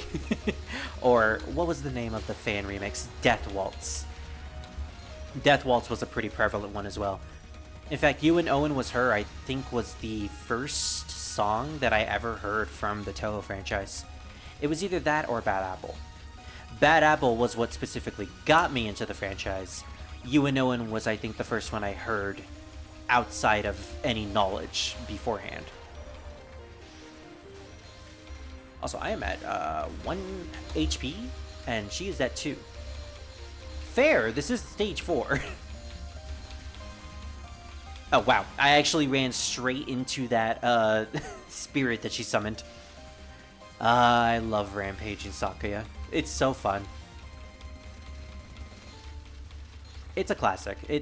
It'll always be one of the best classic animations for the Touhou franchise. It's the one that you show to people if you want to get them into the series. That, Bad Apple, I guess some of the Kiminacon openings and endings, those are pretty good too. They have a feel for Touhou if it was an anime. And maybe some of the Memories of Phantasm openings and endings as well. Did Memories of Phantasms have any endings? I don't think it had endings, but it was more openings. Gosh, I remember the first time I watched Memories of Phantasm. It was the first episode, and I was so shocked that the game I just recently played had a fan anime to it. Kind of made me a little miffed that Letty didn't get any sort of speaking line whatsoever, but you know, beggars can't be choosers. It is a fan anime, you know, you can't expect to give enough screen time to every single character. Although I did like what they did with Chen in that one, where Marissa is just going to, I think it's called Magioka, the place where she meets Chen in the actual game, and she just chases her all throughout a house.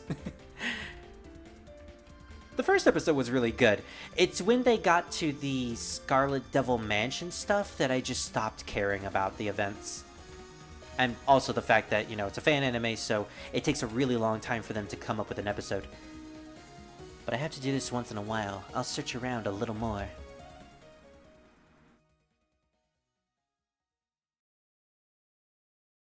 Neat lyric of fact, her piano can sample... Oh, I already read that, sorry.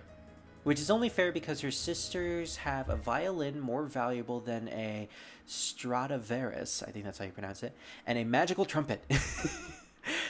I like how she has a piano that can sample songs. Her sister has a violin that is very valuable, and then her other sister just has a magical trumpet.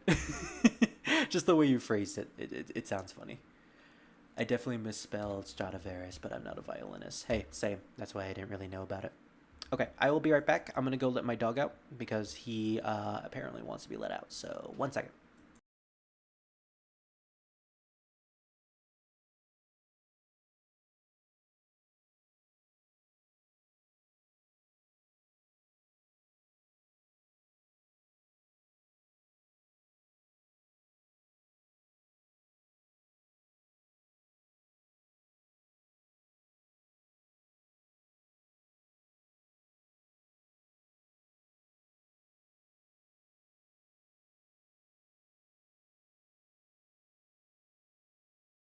Literally only took like a couple seconds. I didn't even need to mute myself on Discord. Alrighty. Wow, it's really quiet. We're already at stage 7. We breezed through these stories really fast now that I think about it. I didn't know this pawn was here. Why did it take us like 3 hours to get through 4 stories when we're already at the 2-hour mark? And we already gotten through like 2 other stories. Are you going through a live performance? Who are you? But the good part about this place is its tranquility. When someone as noisy as you comes along, it's a little... Ah, it's a Tengu. I didn't come here to do a live performance or anything. Oh, but I really wanted to hear Lyric alive. Then you're discreetly taking a break? Will this get you in any news? What's with that? It's not like we performed to end up in some Tengu's newspaper, even though we do. We?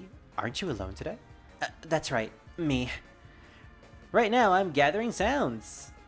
And now that I know that her keyboard actually does work like a digital keyboard, it is true. Gathering sounds, huh? Coming to a quiet place like this, though. You're right, but I'm lucky. I think I'll be able to hear the sound of Tengu wind. Or of a Tengu's wind. Does that mean she's gonna hear the sound of a Tengu... I'm not even gonna make the joke. I will not sink low enough to make a gas joke, okay? Although I will make my typical loot joke. I'm pretty sure a lot of people have heard that noise on Rule 34, am I right? Every time I make a joke like that, a part of me just dies. A part of me just dies, and that part becomes a yokai. Which means Reimu is going to have a lot more to solve later on.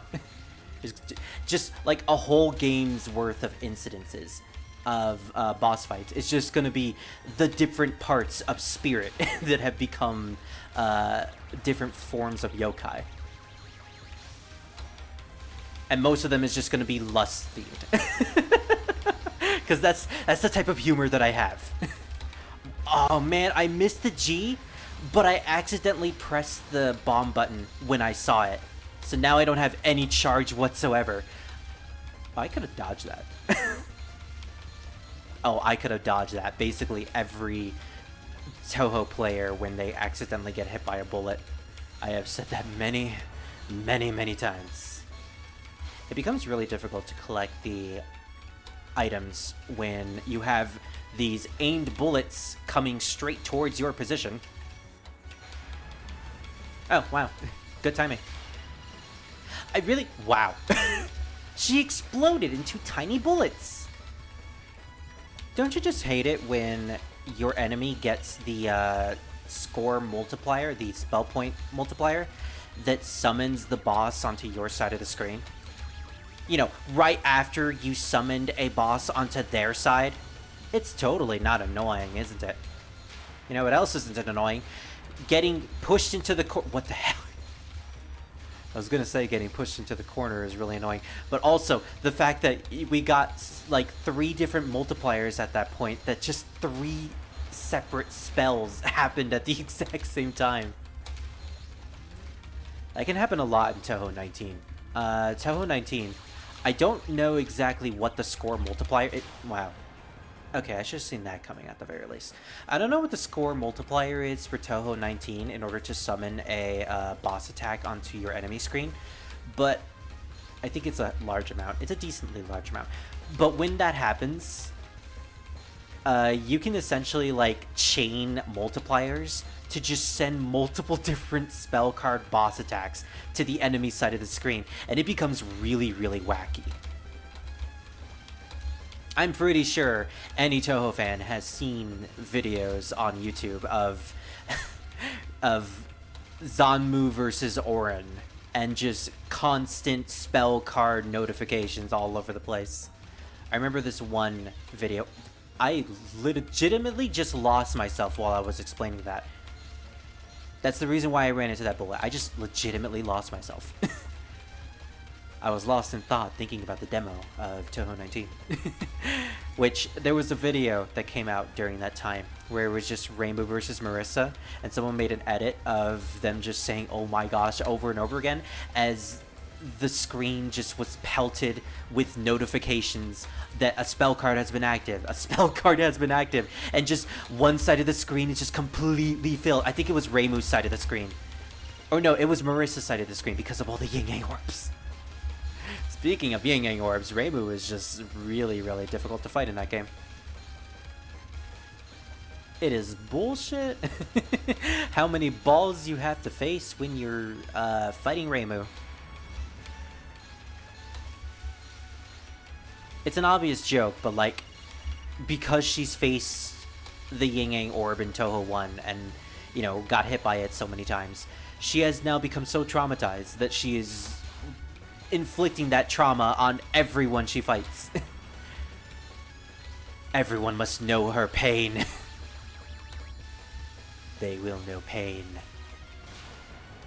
And then Reimu, the next day, just comes up with a bunch of piercings on her face and wearing an Akatsuki robe. Alright, I remembered it. And your sound as well. What are you trying to do with the sound you gathered? I'm going to remember a lot and make a new one. You don't even need to look at the video, just the thumbnail looks insane.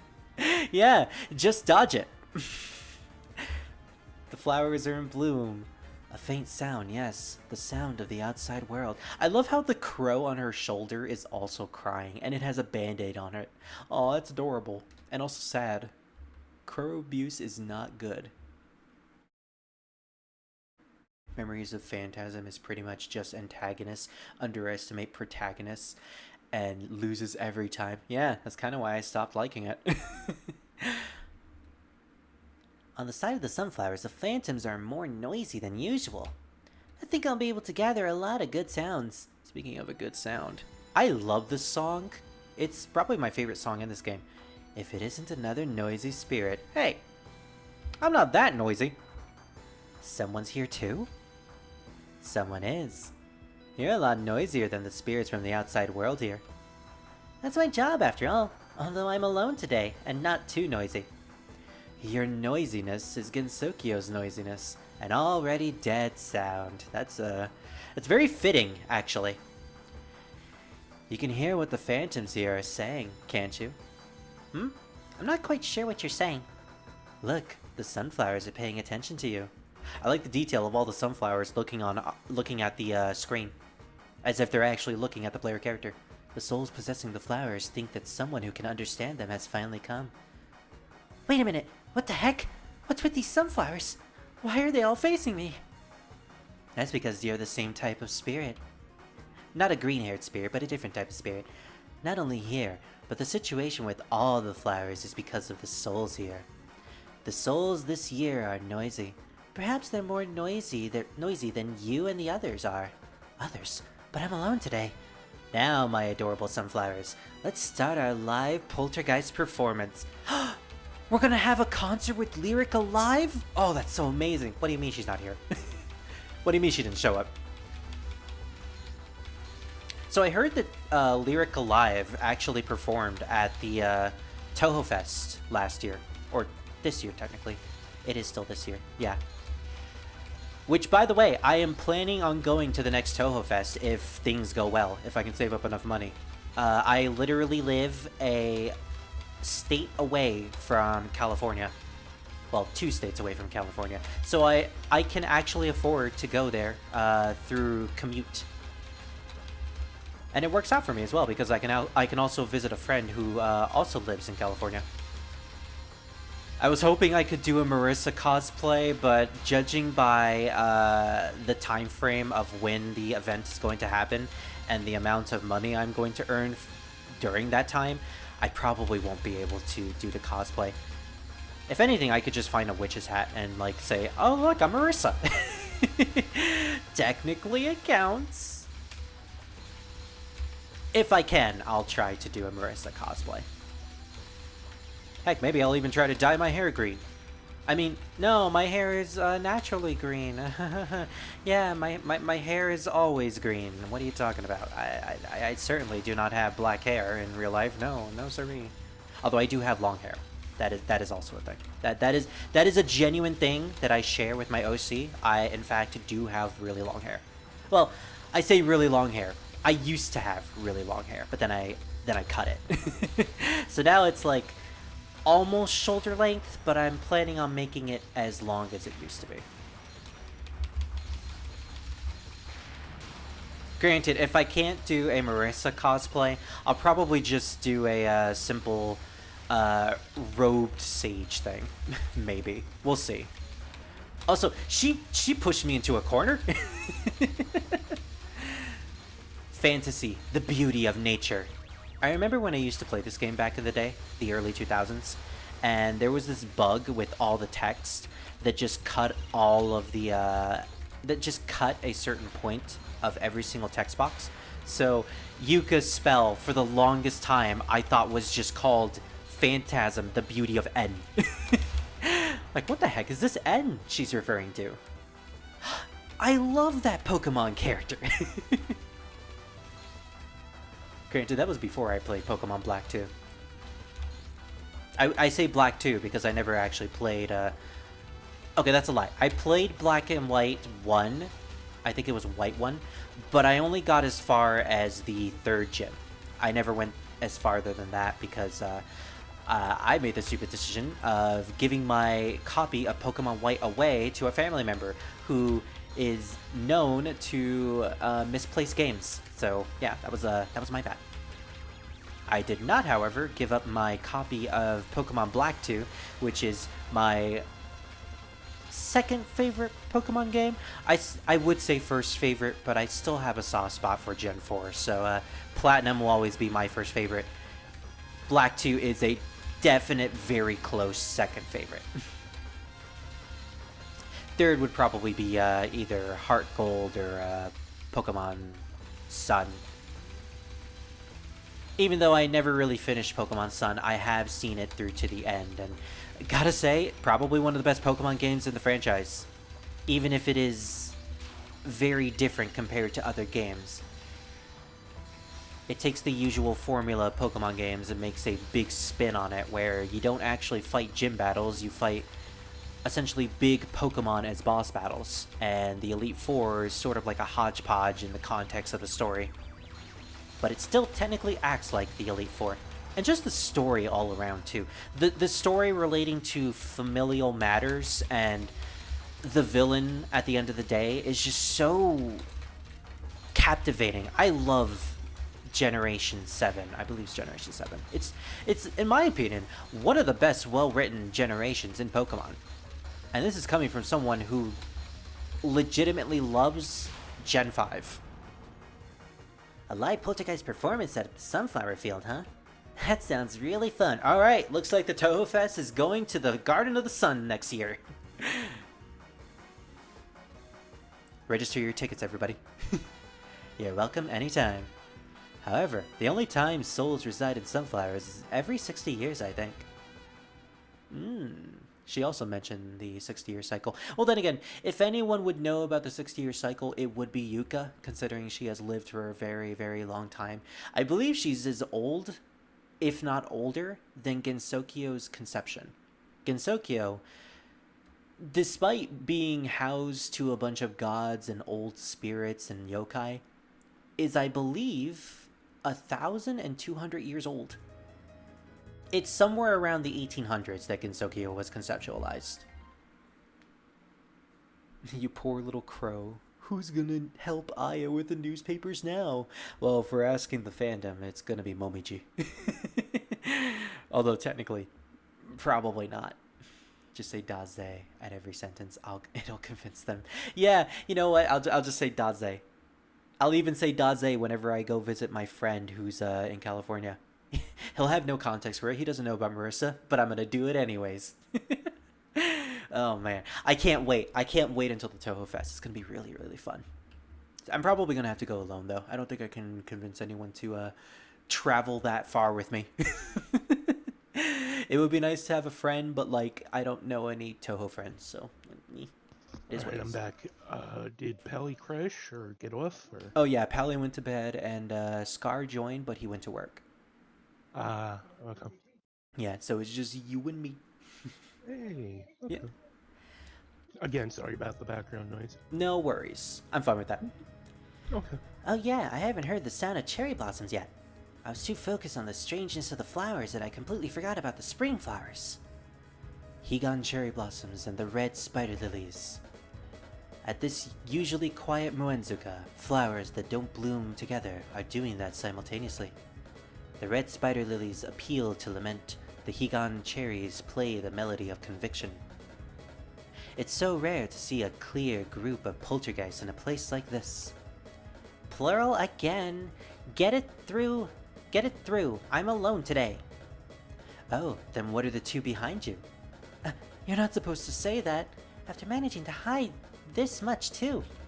Yep, plot twist. Her sisters were actually there all along. Huh? When did you two end up behind me?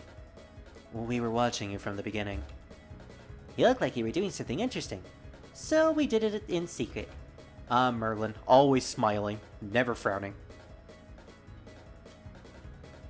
Three noisy spirits.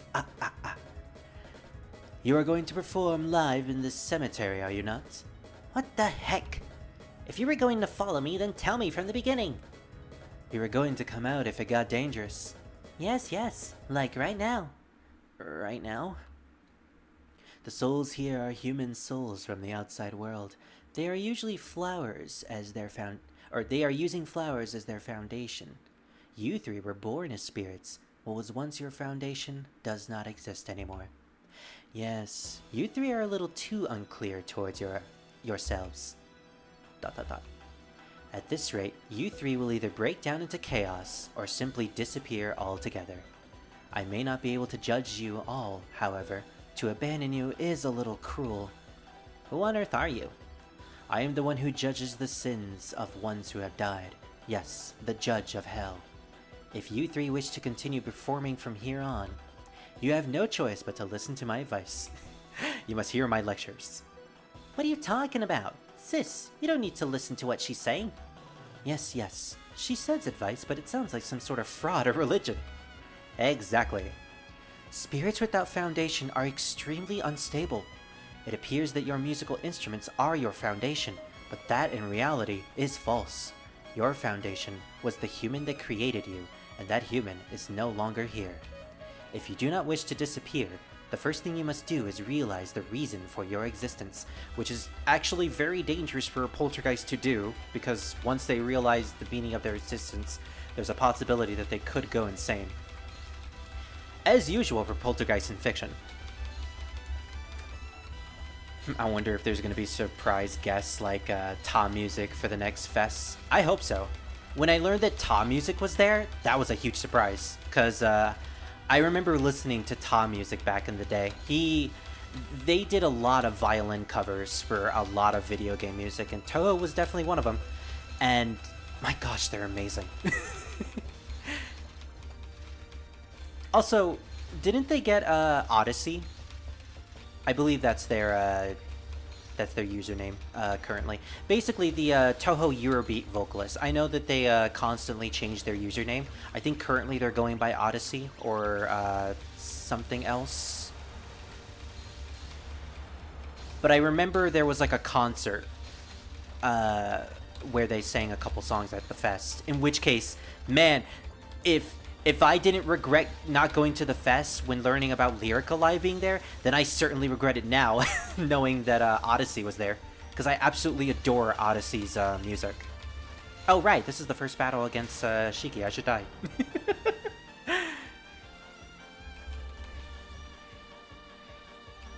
Okay, I'm starting to feel the stiffness in my arm.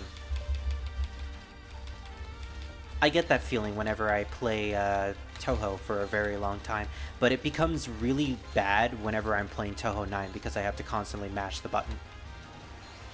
Oh hey, I got a life! I didn't even realize you can get a life mid-battle in this game. They did? Aw, man. Well, here's hoping they can do like a double dip. Maybe they can come back for next year. Because you best believe I'm going to that concert. Wow, I missed the item that was coming. What the heck is Iki doing? I'm looking at her side of the screen and she's just jiving all over the place. What? She was just standing there, menacingly. Granted, she got hit afterwards, but she dodged one of the notes by just standing there. She's scary. Ikki scares me. I don't want to fight her anymore. So something interesting that she mentioned in the dialogue before this battle is Ikki mentioned that the human that created the Prison River Sisters is no longer there. That has to do with the lore of the Prison Rivers, which I don't think the games ever state. And I think it's something you can only get from the omakes. But apparently, the Prison River Sisters are based off of 3 real-life sisters who came from the outside world. Or who were from the outside world. They come from a very rich family, and their father was killed when they were young.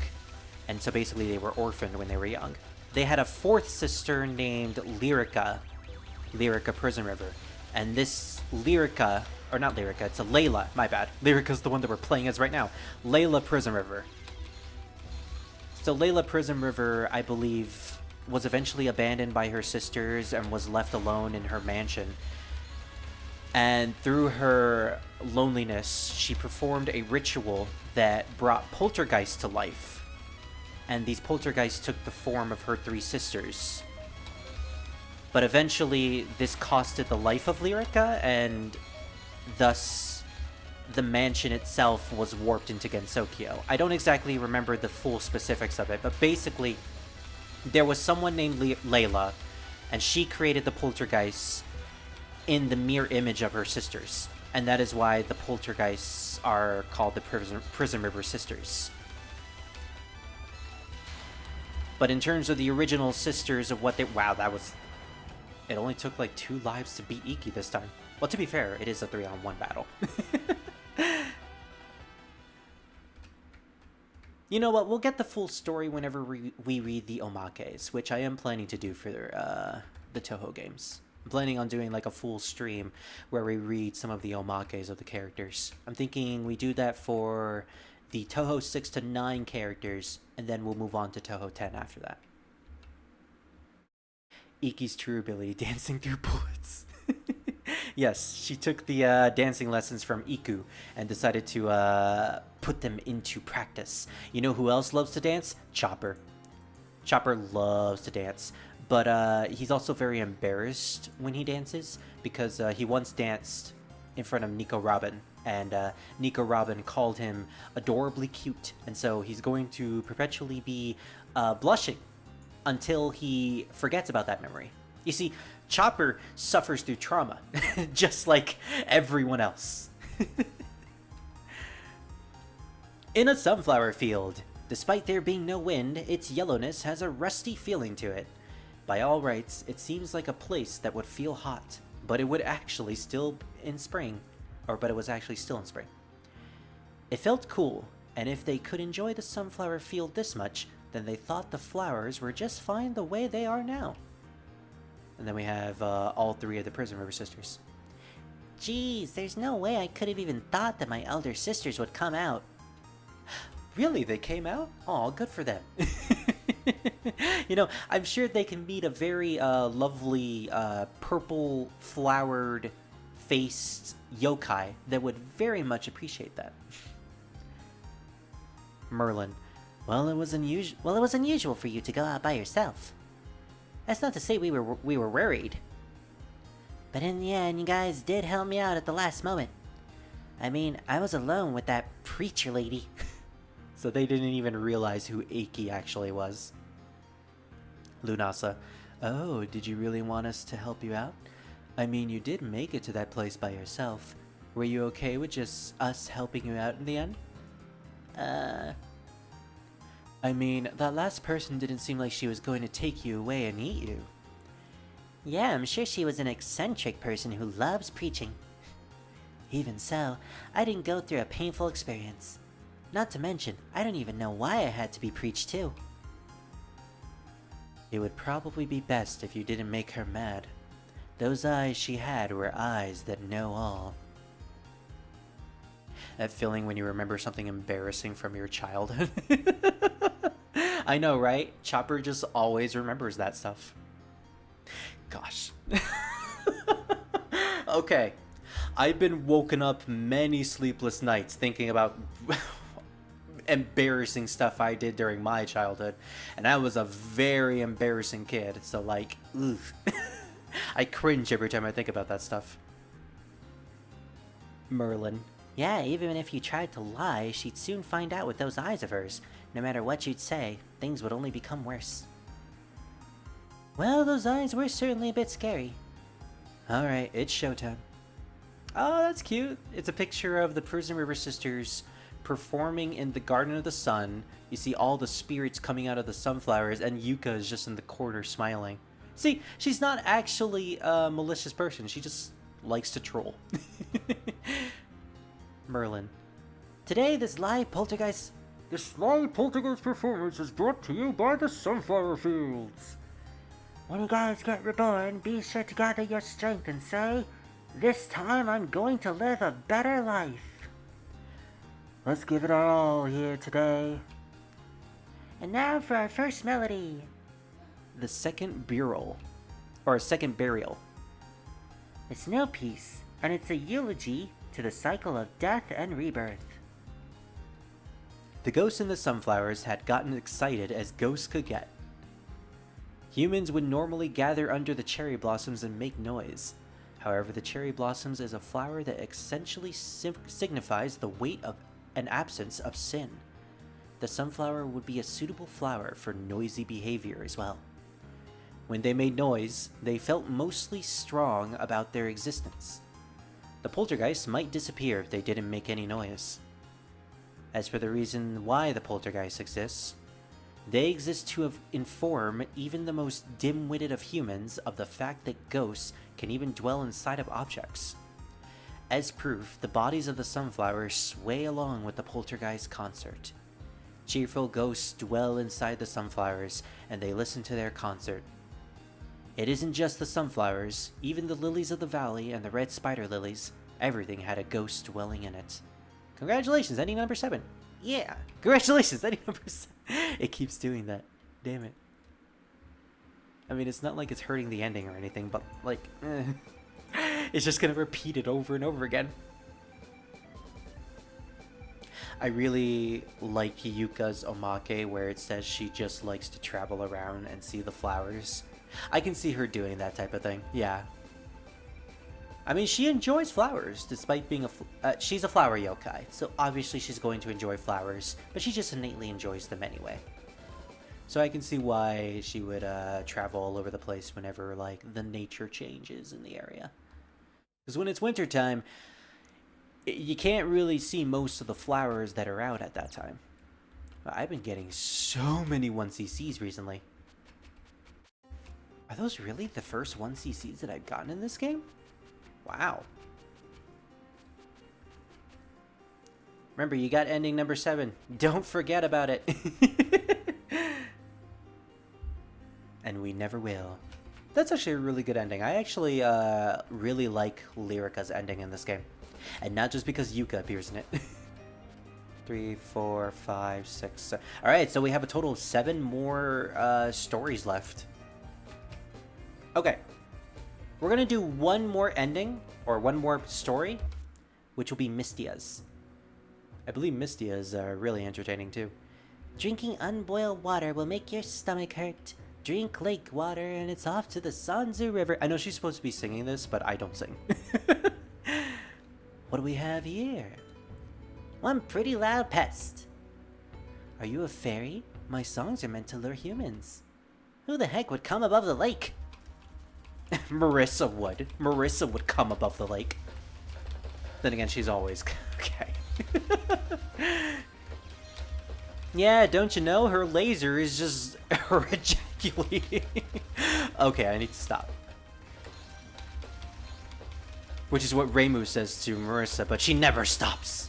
The lasers keep on coming. And they don't stop coming, and they don't stop coming. Her Master Spark is just one big climax. Alright, I'm gonna stop it right there.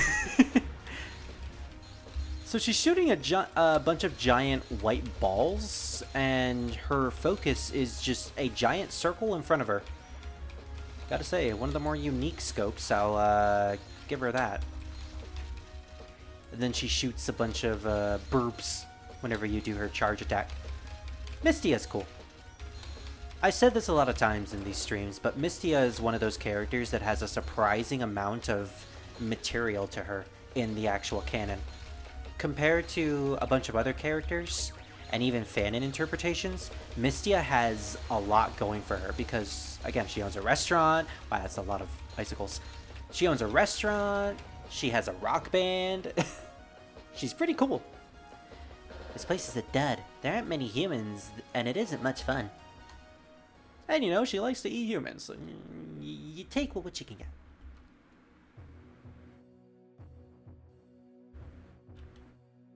The era of mock is above the skies. It tastes like westernization. This is rare. A little bird flew all the way up above the clouds. Huh. I thought it was strangely clear for a place above the clouds. Oh no, she's heading to the netherworld. Yomu's going to shoot the strange bird. But till when? No wonder my wings were getting so cold. Wow, she didn't even realize she was going that high. You want to challenge me in music and lose? You want some, punk? You want some? You want some? And then she just chucks her keyboard at Mystia.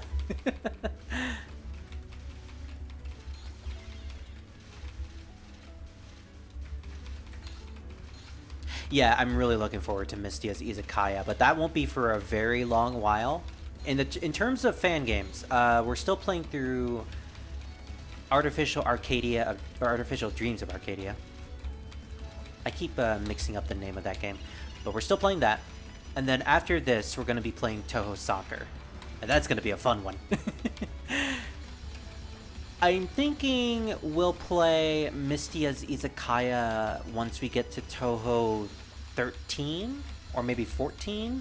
Probably 14. I'm probably going to do it once we get to the Urban Legend arc. But in terms of fan games, I'm going to split them up in between arcs of each storyline of the main games. I can't lure any humans if I'm above the clouds. Of course you can. Humans can fly. And then she sees Marissa in the distance. Does it? Da-da-da-da-da-da. A bunny dance. Da-da-da-da-da-da. A cute dance. A rather cheerful monster bird showed up, huh? I wasn't calling any rabbit. You were singing a bunny song, were you not? You know, I can imagine Mystia just singing in the tune of Tay's theme. It is a very jaunty theme, I'll give Tay that. But yeah, we're going to be dividing the fan games in between the big arcs of each Touhou storyline. So once we get through what I like to call the introductory arc, which is Touhou 6 to 9, that's when we'll start playing a couple of fan games that are associated with characters in those games. So Luna Knights, Library Survivor, Touhou Soccer, and I'm hoping I can get Udonga X, which is a Mega Man X parody, but with Raisin as the main character. I'm hoping I can get that, and those will probably be the fan games that we play. I am also planning on doing a live stream where we read through all of the articles in the, I think it's post-mysticism book. Oh, it's not post-mysticism. I think it's a strange synopsis. It's the book that has to do with Akyu. I keep forgetting the name of that one, but it's specifically the book that has articles that are written by Akyu about certain denizens in Gensokyo. We're actually going to do a stream after we finish Touhou 9, where I just read through all of those articles for the first time. Everywhere I go, the scenery doesn't change at all. Flowers, flowers, and only flowers. Nothing but flowers. Oh, she's actually at her normal spot. What are you saying, Mr. Bunny? Who? I can't hear a kind of conversation like... I can hear a kind of conversation like singing voice. There's Udongi. The ones who crawl on Earth are no match for the ones who fly in the skies. You say that to the Lunarian. A little bird is attacking! Till win! I'm waiting for Mystia to fight Yomu, and then we can complete the meme. Touhou Soccer, I heard that one can get super tough. It can, but my gosh, does it look really, really fun. A strategy game where you have your characters play soccer, and as someone who does not like soccer and knows nothing about soccer, it looks hella fun. Just because of how absurd it is. So I am definitely invested in playing that. Perfect Memento, that's what it was. Perfect Memento in strict sense. I can never remember the title for that. Thank you, Freak. Thank you. Yeah, that's the one we're going to read. Or as the characters call it, the Gensokyo Chronicles. Well, I do like to call Akyu the chronicler of Gensokyo. Which she legitimately is.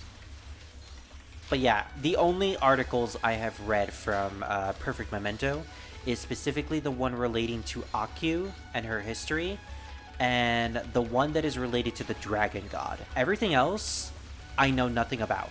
Maybe small bits of information here and there, like Sakuya's backstory, or supposed backstory, and also Fujiwara being descended from ninjas. That's like the only stuff I know about, though. No humans around, huh? Other than that, everything is going to be completely blind, and I'm looking forward to that. And then we still have the mangas to do. The land of fairies is wrapped in sadness. It's covered by the fertile black something. Yes, it's covered by the black something. That rock, huh? But it's a little noisy, does it? Noisiness exists silent, or expresses silence. Ah, shut up already. Marissa, never change.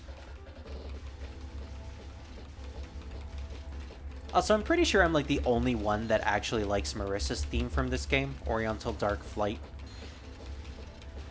I know everyone prefers Love Colored Master Spark, Vessel of Stars, Casket of Stars, Dim Dream, but like, I dig Oriental Dark Flight. Yeah, it's very melancholic and sort of thematic compared to Marissa's other themes, but I think it fits Marissa when she takes herself very seriously. Also, not for nothing, it fits her witch motif as well. Although you could also say the same for Magus Knight. Magus Knight and its original song, Dance of Witches. I think it's called Dance of Witches. It's either Dance of Witches or Witches Ball. I can't remember the name of the specific Seiho song that Magus Knight is based off of. Just burn her! Burn her right in the face! Wow. It actually killed Lily. Nice. Problem is, when you fight Marissa in this game, you can never get to the second verse of the song. If you want a song to be quiet, you might as well read a sutra. Huh. That's funny. Her band partner that she eventually gets later on in the series is a member of one of the temples, and her job is to repeatedly recite sutras. So I know it wasn't intentional, but that's a neat little thing that Mystia said. I'm tired of flying around here. That's strange. No matter where I go, there's not a single difference with this incident. A burb? That's right. Everywhere you go, there's no difference. Burbs and fairies and bunuis. Isn't there anything else around here? Well, there's also Blambu. Yes, the amazing Blambu. The 2D Blambu, which is a pretty neat effect, mind you. Man, Stage 4 of Imperishable Night had one of the best backgrounds in that game. It looked so good. I don't care what anyone says, the 2D Bamboo actually looks really good with this backdrop. How's the stream going? It's going pretty well. Alright. We're on our last story for today, and then I'm gonna call it because it's getting pretty late for pretty much everyone. Yeah, because I was going to ask you when you were going to head off. Yeah, I assume you're going to the pound tomorrow, or not the pound, The shelter. the shelter. Yeah, the animal shelter. Yeah. All right. Well, I wish you figured. luck with that. I'm not going right away. I figured I'd wait until you get off and then I'll head off. Oh, okay. I mean, that's fair. Mhm. Well, judging balls. Well, judging by yes, judging by balls. Judging by the rate we're going, it should be in about 30 more minutes, give or take. But yeah, my apologies for starting the stream really late. It was originally supposed to be around 2 p.m., but I got distracted. It was family related stuff. I got distracted by not anything else. No, you're fine, Spirit. It's alright. Yeah. Well, I'm more so saying to the chat. I know, like, yeah, it's fine. Right. I'm sorry. No worries.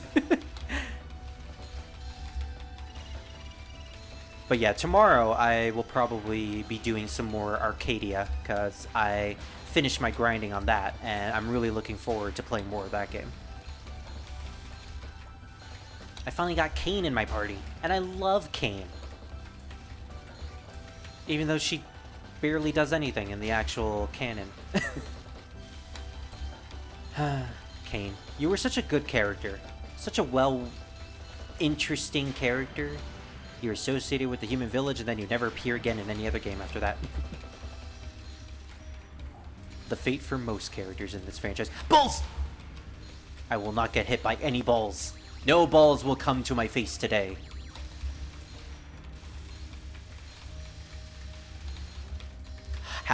Okay. I shouldn't have opened my mouth. I was about to say, how am I surviving this? Apparently, I'm not. I still haven't read the Chronicles in full either. I just check out whatever article I was interested at the time. Yeah, same. That's literally me with the Dragon God article. I decided one day I wanted to know what the heck the Dragon God is, and then I found an article about it that is from the specific Chronicle book, and I'm like, oh, neat. Similar to Akyu. I want to know more about Akyu, and that's how I found her specific article. But judging by the information, it's going to be an interesting read. Yeah, Drew? I'm actually enjoying the Fate Remnant game. I saw you streaming that earlier today, so... Mm-hmm. I assume it's probably your favorite warrior-type game from this year? It's actually not that bad of a game. They actually did a pretty good job on it. Well, from what little you showed me of footage of gameplay, it didn't look bad at all. It looked pretty dang fun. Like, I think I said that it looks like a game that I would actually want to play myself.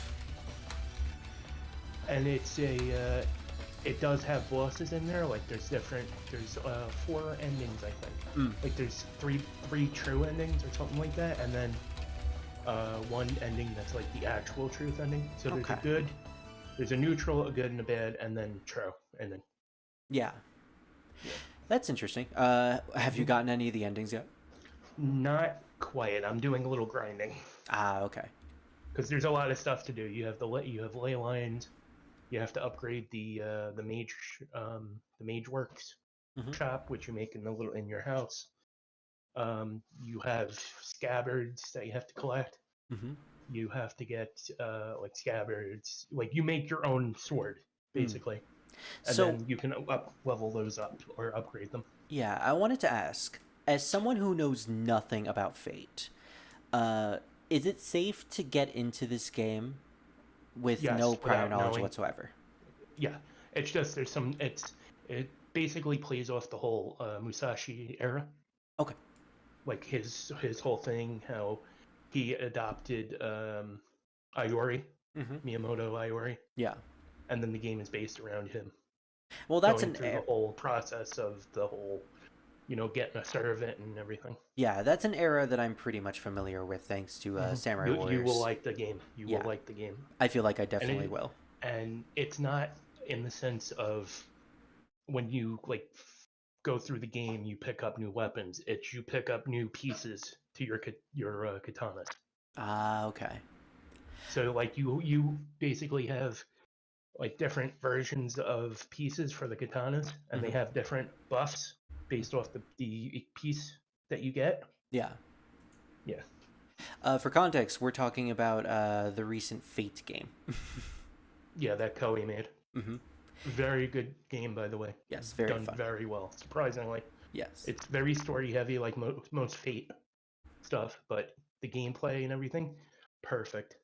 Yeah, looks In legitimately my enjoyable and especially as someone who isn't into the series, it looks like something that I would want to get into, and maybe who knows, I could eventually get into the Fate series through that game. I really like how Kane is heavily utilized in fanon for info giving, but canon just doesn't use her. I know, right? She's supposed to be a guardian of the human village, but whenever the human village is involved with anything, she never shows up. It's like, what the heck happened to you, Kane? Alright, dialogue time. If there's no And difference when I everywhere get- you go, then it might be fun to go to a place you normally don't go. Well, normally there aren't humans there, so I don't go. We'll wait until the battle ensues. Because, like, dialogue goes at its own pace. Even if my wings are injured and I fall, I can't sleep here. Lilies of the valley, dreams. It is implied that I sang that. You sure are noisy. Only a crazy weirdo or pathetic loser would come running into a flower field singing. Yeah, especially a flower field that's full of poison. There are too many people who butt into my singing. If I don't continue singing, I'll die, so I can't help. Stop lying. Of course you can't be. Or of course that can't be. On top of that, the kind of people who say that sing more transient songs. What's with that intense song? What's with that energetic song? Songs are the source of vigor. If I sing a sad song, everyone will be all sentimental. At that point, I could as well sing a song that makes people suicidal. But your song is tiring me. Then I'll sing a song to make you energetic again. Lily of the valley's poison. Don't sing! Circle around to my injured wing. The poison has finally taken effect. Those large wings that absorb poison easily, your continuous movement and rashness made this happen. Now sleep on this lily of the valley hill, covered by the gentle poison. Oh boy, the poison. Yay! My asthma! Quick, get in my inhaler! I believe that was an Inuyasha joke, where someone just screams miasma, because I think like the main thread of that series is miasma, as in like the poison miasma. But someone made a joke saying miasma in the actual show, and then they follow it up with, "Where's my inhaler?" That's an anime that I remember seeing on Toonami, but never bothered watching it. That and Bleach are definitely on my radar. Problem is, me and Druid tried to research this recently, but Bleach is literally nowhere to be found. Also, Druid, you were saying something earlier and I accidentally cut you off. Oh, what I was saying was that, well, you brought up Bleach now, but yeah, being that Disney owns it, they kind of still let Viz Media sort of distribute the old stuff in stores, but it's going to be very hard to find it on streaming sites unless you like go directly to Disney. Yeah. Or I don't other places because Disney has the rights to it now. I am not sure, because I don't have it right now. I'm not sure if Disney Plus has it. Bleach, I Yeah. believe Disney Plus does have it. Well, specifically the old believe. series. Oh, the old stuff. Yeah, no, I don't know where you'd Okay. be able to find that. Well, I guess we're gonna have to do the thing, Druid. The thing. Yeah. Yes, the thing I can't say on stream. But you know, the thing. Druid, do the thing!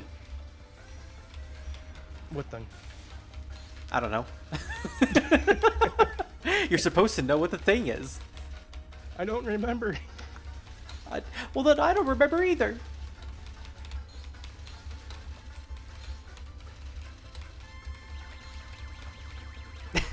And then the thing was just pushing a button on a remote on his PC.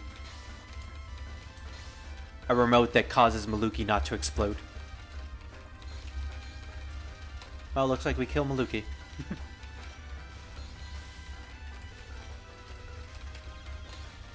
Gosh, I hate this poison. You know, I'm kind of glad that medicine never returns again for another game.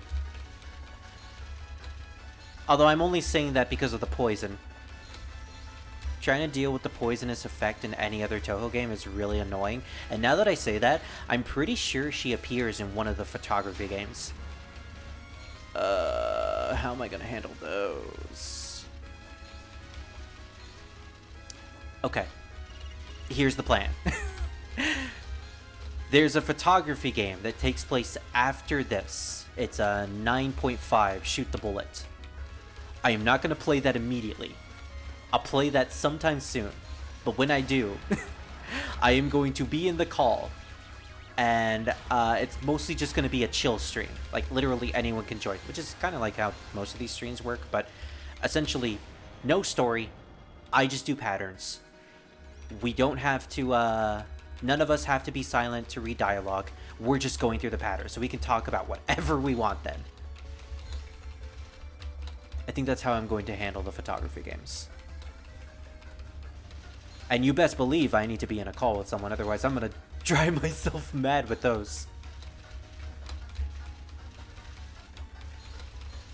Imagine medicine returning in 19. I don't want to imagine that. Why would you do that to me? Imagine if Zanmu had that ability. She would be even more unbeatable than she already is on Lunatic. I'm actually kind of surprised, though, that there wasn't a character who had a similar mechanic to medicine. Like, we had a character who had similar mechanics to Yomu. We had a character who was similar to Raisin. Bunch of other characters. But medicine was like the only one that didn't have their effect copied onto another character in 19. And for good reason. As you can see, it's kind of really, really difficult to handle something like this. Look at that! I got out of the poison mist and I ran straight into a bullet because I'm at high speed. I'm not focusing. I wasn't focusing because I need to get out of the poison.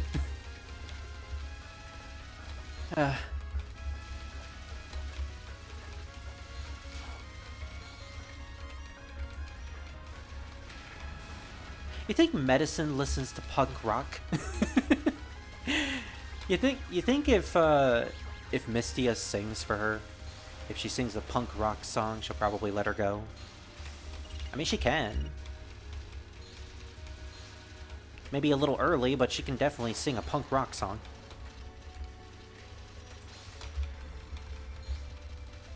You want some Lombre, Mistia? Or medicine?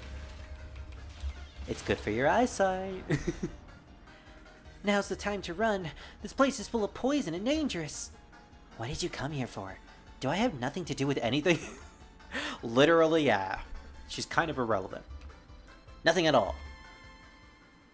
Well, okay then.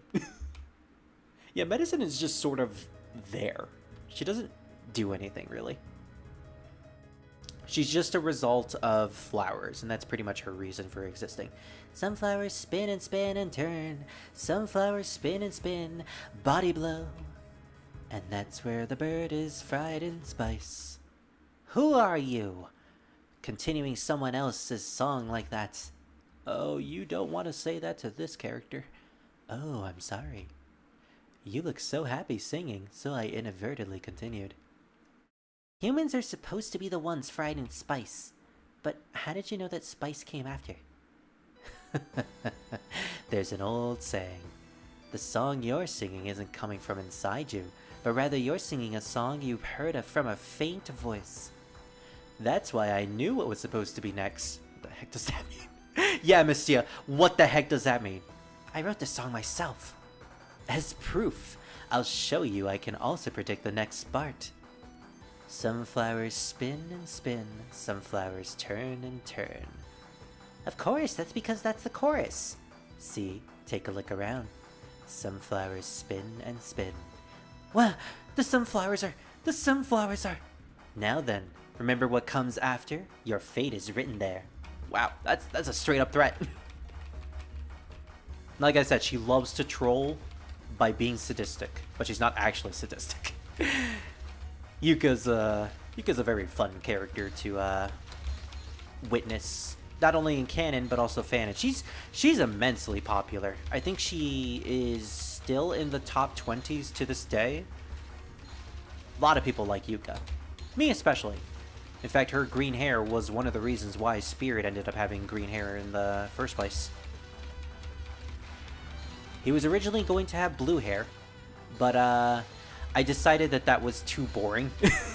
So then I went for a more unique color. And at the time, Yuka was like my favorite character in the series, so I basically modeled the green hair after her. I would also say Sane, but I didn't really like Sane at the time, so eh. Although it's funny, I didn't like Sane at the time, but nowadays, she's like my second favorite character in the entire franchise. Marissa's my first, but Sane is definitely close. Although even though she is close to being my first favorite, I did not vote for her in the popularity poll. And that was mostly by accident. I was going to vote for Sane, but I forgot, and we only have 7 spaces to vote for characters.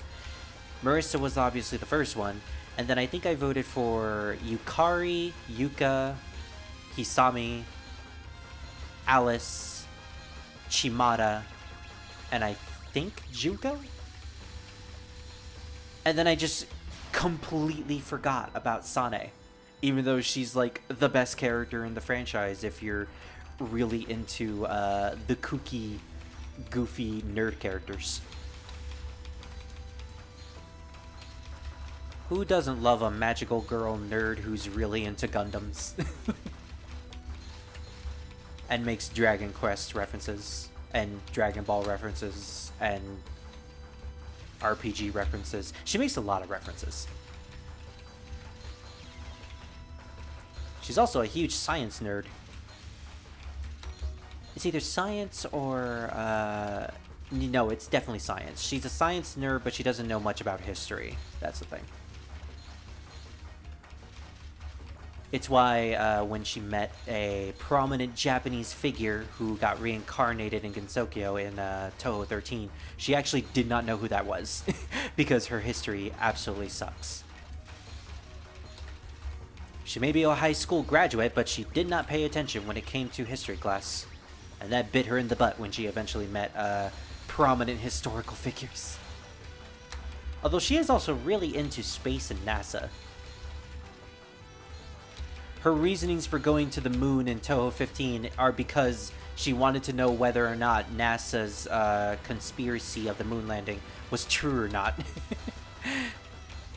That's how much of a nerd she actually is. She tries to solve an incident just to pique her curiosity. Sane is a really good character. I can't wait until we get to Touhou 10 now. I can't wait until we get to most of the games even. I'm really excited to play through this series and re-experience all the games that I love. This is bad too. I've got to run or else. What did you come here for? Again, she's not hurt. She's so powerful that even being defeated, she's not hurt whatsoever. I just came so I could sing and fly around peacefully. If you sing like that, you'll pick up more and more voices of ghosts, and gradually, you'll meet someone else you won't be able to handle. Eventually. Have a nice day. Escape. Yuka's kind of a bully, basically. Yeah, she's a bully, but if you don't antagonize her, she won't harm you. Even though her threat level is considered very, very high. Medicine is probably more of a Prison River stan. You know what? Fair. Being ghosts and poltergeists and all. Sane is basically if a nerd from our world gets isekai'd, and it's... Yeah, exactly! Sane was the early isekai character. And she's actually well written and interesting, and not a Mary Sue. She's an isekai that's actually good. And trust me, I've seen a lot of bad isekais. Cherry blossoms, on the shrine, on the hill, and everywhere you look. Detest sins, not people. The purple cherry blossoms require an endless amount of time to free people from their sins. The rain of the cherry petals. When the sinners are too strong, or too much, the cherry blossoms cry. A haze or a cloud, a smell in Higan.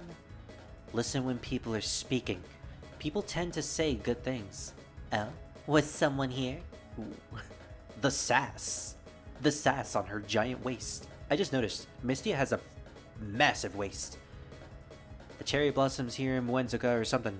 The cherry blossoms here are not meant for flower viewing. Your singing is merely an out-of-place noise here. What the heck? No matter where I go, I can't sing. It's not a flower incident without jolliness. Do you not understand the power of your song? Songs can at times quell spirits, or at times stimulate them. Yes, you stir up a little too much chaos. I like how at the end of every single lecture, every character has too much of something. To be fair, that is like the main purpose of sin. Too much sin and it's bad. If you continue singing without thinking, the souls around you will become unpredictable, or something like that. That may be connected to an unprecedented grave sin. Are you trying to lecture me? I'm going to go right through my head. Or it's going to go right through my head. I thought so. You are a bird, and birds have small heads. Let us have you reprimanded. Under the rain of the purple cherry blossoms, a requiem shall be held. Oh, requiem it shall. Alright, place your bets, people. How long will it take me to beat Iki this time? I'm thinking 3 rounds. And just because of that, I'm actually going to try to survive for my first life. So you think Mistia, one of Mistia's other sins is her tricking people into eating her lambre to cure blindness? The blindness that she in fact causes? Because I feel like that would also be a pretty grave sin by Iki standards. Or maybe it's just good business practice.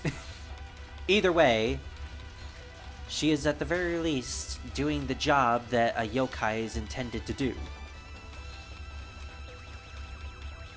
And then Lily shows up. And then Lily shows up is basically the punchline of every single Iki battle. And then Lily shows up and then everything goes to shit. Get him, Burbs! I just stood there and took that pellet. She has not lost a life at all. Oh, we actually got the multiplier. Nice. Eat, eat, eat. Oh, look at that. She got the multiplier. Nice. Just get rid of the hot dogs. Mistia, eat the hot dogs. It's your only hope.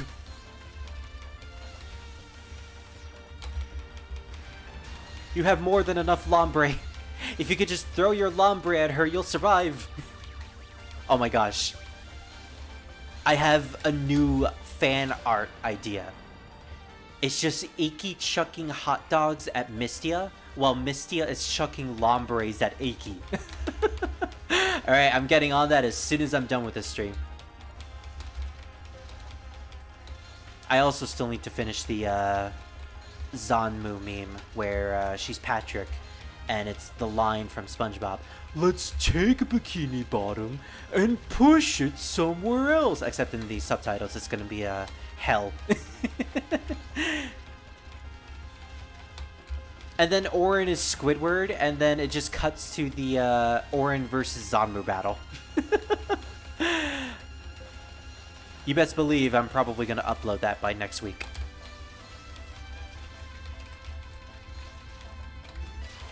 Which, by the way, apparently my Aoun video that I did, which took like 3 hours to edit, it's now at like 12k viewers. That was surprising. Like, not for nothing, I'm glad, but I did not expect a video with such low effort to get that many views.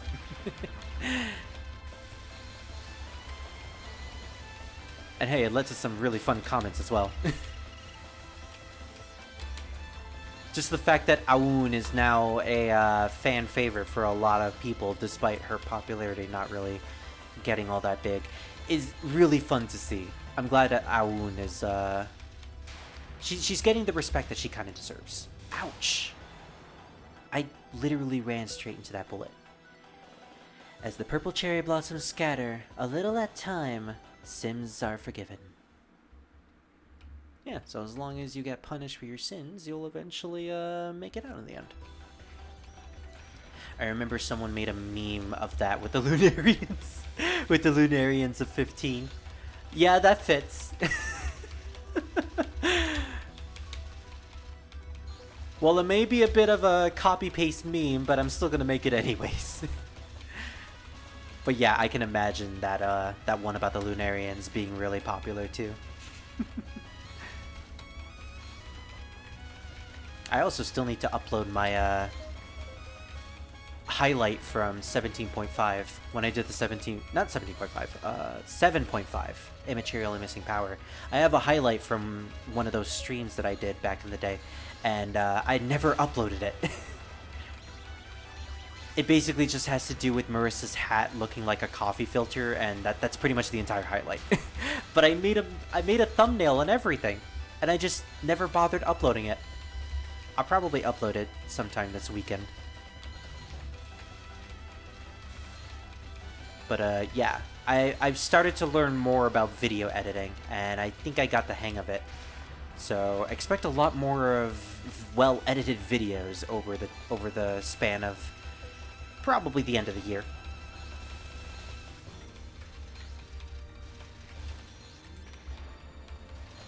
Wow, I've gotten to the point where my left arm is just tingling. It is just straight up tingling. That is the only feeling that I get from my arm. Maybe I should take a break. I think I'm gonna take a small break. Oof. I'm probably gonna get carpal tunnel when I turn 30 after playing all these games. I already have it. Oof. I've heard that it's really, really bad. It can get bad. It goes away, but over time it gets worse and worse and worse. I know my sister suffers through it a lot, and it constantly returns, and so she ends up having to wear a bracer most of the time. Yeah, I have a couple of them myself. Yeah. I'm hoping that it doesn't get to that point, but you know, as long as I continue to play Touhou and Dynasty Warriors, I don't think it's avoidable.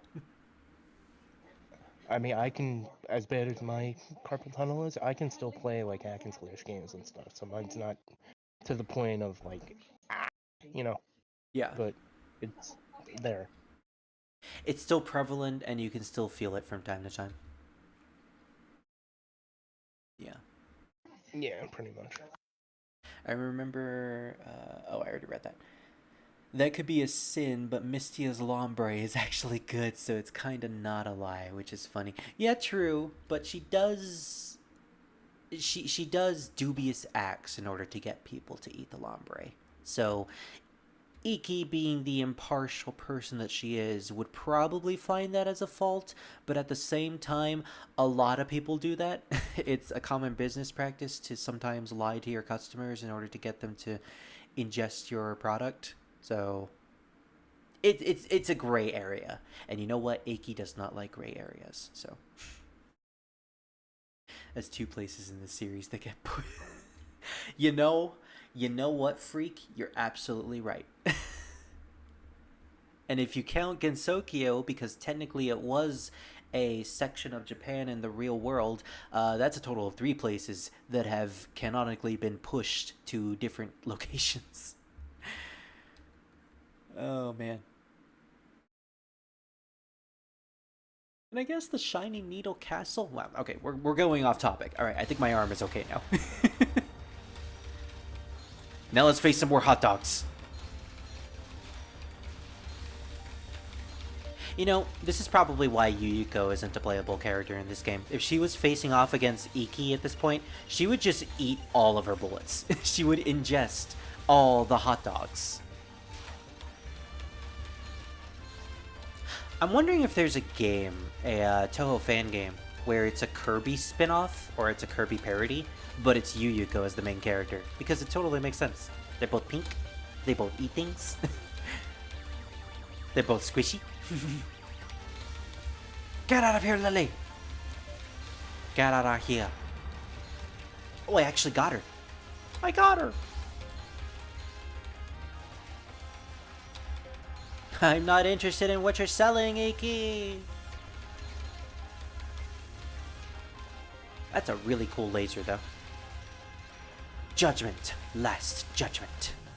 Don't you just love it when attacks have the same word in both of the brackets? Judgment, last judgment. I'm trying to think of another example, but I can't really remember the other spell card names. Alright, we were close. She had 1 point of health left. If I remember correctly, there was a mod for Touhou 9 where you no longer have to tap the button in order to shoot. You have a dedicated shoot button and a dedicated charge button, which is what Touhou 19 did. And thank gosh, because that game, people can harp on the controls all they want. I feel like people mostly harp them because they don't really understand most of the controls and the mechanics in that game, because a lot of people played it blind, myself included. I'm roping myself into that bracket as well. But I'd rather just hold down a button to shoot instead of just constantly tapping it. So take that, Touhou 9 and 2 and 3. Suck it! Suck it like Yuyuko with all these giant hot dogs.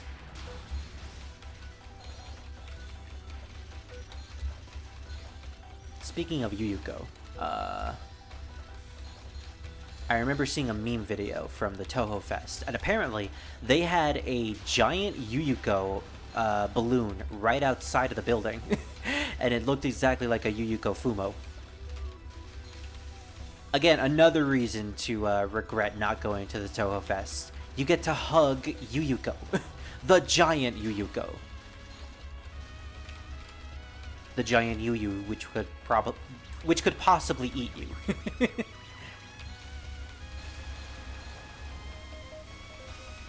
If we want to talk about a character that's really fun and a fan favorite, Yuyuko. I adore Yuyuko. It's just a shame that she doesn't really appear much these days. But, you know, what can you do? What can you do when you're a final boss and have connections to only one specific location? You can't really leave that location. You can't really do much. So she just doesn't really appear as much as people would want her to. Yomu, however, is a different story. Mustard! She died as soon as I said mustard! You see, the thing was, she didn't have any more mustard. She used all of her mustard on all the hot dogs that she sent all the way to our side of the screen. So, in order to stop our request for mustard, she killed herself. And you know who else would kill themselves for mustard? Chopper. Chopper would kill himself for mustard. But I'm not going to let him kill himself for mustard, because he's better than that. So he's going to hide the ending until I can convince him not to kill himself. That is probably the darkest I've gotten with those Chopper segues. I'm sorry. Chopper's gonna be okay. He's not gonna do anything bad on himself. Don't worry. Don't worry. He's gonna be just fine. The huge Yuyumo balloon. Yeah. It looked so good. There is a fun game with Yuma called Yuma, where you eat stuff. Now see, that one makes sense considering her thing is that she can eat anything. At the Hakari Shrine, where the boundary between the Gensokyo and the outside world lies. I like how they call it the Gensokyo. Currently, the flowers throughout Gensokyo are blooming as much as they can bloom. Needless to say, the cherry blossoms of the shrine were no exception. And speaking of having this many cherry blossoms blooming at the shrine, hey, it's Mystia singing in front of Rainbow and Marissa as they're drinking. Ah, cherry blossoms are falling. Rainbow, can you not sing while watching the flowers? It'd be unthinkable for me to not sing a song during a flower viewing. It's even noisier than usual, Zeh. I know. I don't want Chopper to commit Yuyuko either. He's gonna be okay though. He's not gonna be a ghost. He'll be just fine. Who was it? Who was the one that brought her over, Zeh? Who invited the burb? A trespasser. It's a trespasser. She just suddenly came here and started singing. Don't sing along with me, okay? Don't disturb my singing. This is a solo performance only. Also, I like how... Oh, looks like someone let my dog into the room. See, my dog annoys people, so that's why he constantly gets brought into my room like that. I'm not gonna sing, Zeh. You sure do sing a lot, don't you? Oh, that's a cute picture too. It's just Marissa drinking. I wish I could show it off, but I can't because then it would be illegal and then I'd be thrown in jail. And for my next song, that's Sakura is in Kali something. I can't read that. That's too small. That's too small, and I can't even tell if that's a T or not. Let's go. Well, it's not like we're having less sake, nor are we going to have less food, so why not? Well, I guess it's alright, Zeh. It's just that I didn't think someone like her would actually come to a feast like this, does it? Oh, really? She's pretty cheerful, and it seems like she'd come here. Well, the main dish for these kind of feasts is Chicken skewers. Now, is Mystia actually a chicken, or is she just a bird? I mean, she's a sparrow, so I guess technically she's in the same family, but either way, you know, Yuyuko is still eater. Your dog keeps doing the Enoko dance on everyone. You say that, but now I kind of want to animate that. And I have drawn my dog before. I can technically do that. I see. She's one of those ducks that carries leeks. She's a Farfetch. Now I'm wondering if Mystia is the designated Farfetch Pokemon in that fan-made Pokemon Touhou game. She probably is. She's kind of like a sparrow, Zeh. What are you guys talking about? We're talking about putting a sparrow on the skewer, Zeh. Yes, we're talking about skewering a sparrow and roasting her. We're having a flower viewing party, yet you're talking about such disturbing things. The only thing that's being disturbed is the flower viewing party. It is a cherry blossom viewing after all. I know, right? They just want to drink in peace, but then the burb comes in and sings. She comes in and sings, "Tweet tweet, I'm a burb." Burb is the word. Really, Zeh? Why? The cherry blossoms absorb sin. With time, they will return to the earth. Because of that, the souls of those who committed sin gather here. Oh, Zeh. Oh. Oh, Zeh. She just ends everything with Zeh. Mystia thought she heard this from somewhere before, but she couldn't remember where she heard it or who told her because she's a bird brain. Yet she is extraordinarily forgetful. For the most part, the meaning behind the preaching she was given didn't sink in. Thus, she still made noise while watching the flowers and continued to sing songs. However, this is not to say the Yama's preachings was an utter waste, as her trespassing of the shrine's flower viewing party was also thanks to her preaching. Although she mostly forgot her purpose for being there by the time she trespassed, the song she sung was a requiem. Amazingly enough, for the first time, her song had a clear purpose. However, that was just one song though. And then she completely forgot about everything after that. And that's when she opened her izakaya stand. decided singing was not the way to go, so she instead served a lambre to everybody.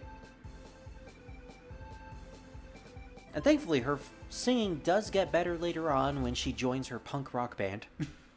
So good for you, Mistia. Good for you.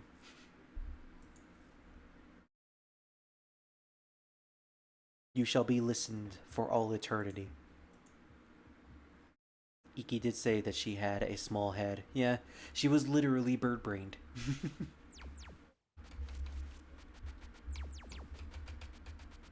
Speaking of bird brain. Burb. There we go. Alright. And with the burb out of the way, I believe we have only 6 more stories left.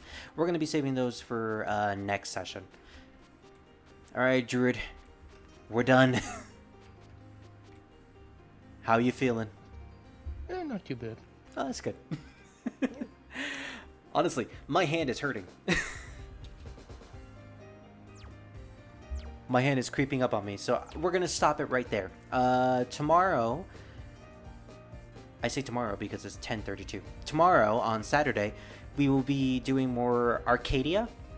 I will do that on my own, and then probably Sunday I'll do another Touhou 9 stream, so look forward to that.